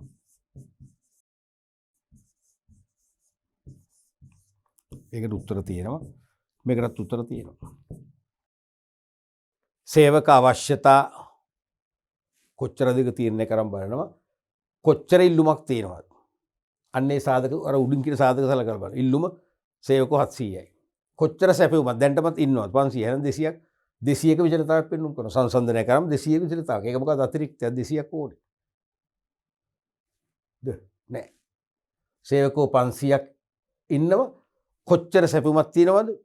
700ක සැපෙවුමක් තියෙනවා. එහෙනම් 200ක් වැඩි අතිරික්තයක්. එහෙනම් විචලතාව එනවා අතිරික්තයක් කියලා. එහෙනම් මොකද වෙන්නේ? අතිරික්තය නැති කරගන්න පිළියම් නිර්දේශ කරනවා. වෙනත් අංශවලට මාරු කරනවා. ආයතන නිෂ්පාදන ධාරිතාව පුළුල් කරනවා. ඉල්ලා අස්වන සලස්වන ඒ වගේ ඒවා. අපි හිතමු 700ක් ඕනේ ඉල්ලුම. තියෙන්නේ 500. ඉන්නේ 500. 200ක් ඌනතාවයක්. එහෙනම් ඌනතාවයට අවශ්‍ය ක්‍රියාමාර්ග ගන්නවා. අතිකාලමකින් වැඩ ගන්න. අතිරේක සේවා වැඩමුළු යොදවන්න. සේවක අභිප්‍රේරණය කරන්න. බැරිම නම් නවබදව ගැනීම කරන්න. ඒ වගේ. තේරුණාද? එහෙමනම් මේක කිව්වේ එකයි දැනට පවතින ශ්‍රම අතිරික්තය හෝ ඌනතාවය දැනගන්න ඕනේ. මොකද මේ අතිරික්ත හෝ ඌනතාවය දැනගත්තොත් තමයි ඒවට විකල්ප විසඳුම් දැන් කල්ැතුව යෝජනා කරන්න පුළුවන් වෙන්නේ. අනික ශ්‍රම වෙළඳපොළ නැත්නම් ශ්‍රම වෙළඳපොලේ ස්වභාවය. ශ්‍රම වෙළඳපොලේ ස්වභාවය. ස්වභාවය. ඒ කියන්නේ ඕනතරම් ශ්‍රමිකයන් සපයන්න පුළුවන්. රැකියා විරහිත වූවන්ගේ සංඛ්‍යාව වැඩි නම් අපි කියනවා ශ්‍රම වෙළඳපොළ පුළුල් කියලා. යම් යම් රැකියාවලට තෝරාගත හැකි ශ්‍රමිකෝ ඊටාම අඩුවෙන් නම් ඉන්නේ. අපි ඒකට කියනවා ඌන ශ්‍රම වෙළඳපොළක් කියලා. ඒ නිසා ශ්‍රම වෙළඳපොළ හේවත් වෙළඳපොළේ ස්වභාවය ගැන හිතන්න ඕනේ. ඕනතරම් ශ්‍රමිකෝ අපිට අලුතෙන් බදව ගන්න පුළුවන් තත්වයක් නම් සාපේක්ෂව මේ මානව සම්පත් සැලැස්මේ වැඩිපුර බඳව ගැනීම නිර්දේශ කරන්න ඕනේ නැහැ. ඒ වෙලාවට බඳව ගන්න පුළුවන්. නමුත් ශ්‍රම වෙළඳපොලේ ශ්‍රම හිඟයක් නම් තියෙන්නේ. තරංකරු විශාල ශ්‍රමික පිරිසක් අරගෙන තියෙන්නේ. එහෙමනම් අනිවාර්යයෙන්ම අපිට මොකද වෙන්නේ? මොකද වෙන්නේ? එක්කෝ අපිට විදේශ වලින් ගෙන්වන්න වෙයි. තේරෙනවද? එහෙම නැත්නම් අපිට ශ්‍රමිකෝ අඟහරු ලෝකෙන් ගෙන්නන්න වෙයි. ඕක කරන්න බෑනේ. එහෙමනම් මොකද වෙන්නේ? අනිවාර්යයෙන්ම වෙන්නේ ශ්‍රම වෙළඳපොලේ ස්වභාවය ඊටාම ඌන, ඒ කියන්නේ සුදුසුකම් ඇති පළපුරුදු අය නැත්නම් අපි කල්ැතුවම අපිට අවශ්‍ය ශ්‍රමිකයන් හොයාගන්න ජොබ් ඒජන්සිස්, රැකියා නියෝජිත ආයතන, විශ්වවිද්‍යාල වැනි ක්‍රියාමාර්ග ඔස්සේ ගමන් කරන්න වෙනවා. ඔන්න වගේ සාධක මාලාවක් සලකලා තමයි මේ සැලකිල්ලට අරගෙන තමයි මොකද්ද? මිනිස් බල අවශ්‍යතාවය සැලසුම් කිරීමේදී විශේෂයෙන්ම ශ්‍රම ඉල්ලුම හොයාගන්න කළමනාකරන ක්‍රියාත්මක වෙන්න ඕනේ. පැහැදිලිනේ? ඕකේ කරුණු 6කට අද නම් අනිවාර්යයෙන්ම කරුණු 8ක්ම අහන බව මතක තියාගන්න, ලකුණු 4ක් ලබා ගන්න. 8ක්ම ලියන්න ඕනේ. පැහැදිලිද? රයිට්. එතකොට දරුවනේ අපි අද පාඩම් පරිච්ඡේදයෙන් බොහොම වැදගත් ප්‍රශ්න කීපයක් කතා කරා. අඛණ්ඩව යොමු වන ප්‍රශ්නයක් තමයි කාර්මික සම්බන්ධතා. ඒකෙනුත් මේ අවුරුද්දේ ප්‍රශ්න තියෙනවා කියලා අපි දැක්කා. අපි වර්ෂ දෙකක ප්‍රශ්න සාකච්ඡා කළා. ඒකම විභාගෙදී පිළිතුරු වලට ලකුණු ලබා දෙන ආකාරය, ලබා දී යුතු පිළිතුරු සංඛ්‍යාව, ඒ කියන්නේ ධාරිතාවය සහ ස්වරූපය අපි හොඳින් තේරුම් ගත්තා. දැන් ඔබට තේරෙන්න ඕන විභාග ප්‍රශ්න පත්‍රයට ගිහලා ලියන එක මේ මහා මෙරක් වගේ විශාල කාර්යභාරයක් නෙවෙයි, සරල කාර්යභාරයක් කියලා තේරෙන්න ඕන. අපි තවදුරටත් මේ විභාග ප්‍රශ්න තුලින් ඉගෙනගත්ත විෂය සංකල්ප විභාගයට කොහොමද සම්බන්ධ කරගන්නේ, කොහොමද අපි හොඳ සාර්ථක පිළිතුරක් ලියන්නේ, කොහොමද අපි ප්‍රශ්නයකට ලබා දෙන මුළු ලකුණු ප්‍රමාණයම අපි අපේ අතර ගන්න කියලා අපි හඳුනා ගන්න උත්සාහ කරමු. තවත් විභාග ප්‍රශ්න ගණනාවක්ම සාකච්ඡා කරලා. එහෙනම් අපි නැවත ඉදිරි පාඩමකදී ඒ ගැන සාකච්ඡා කරමු.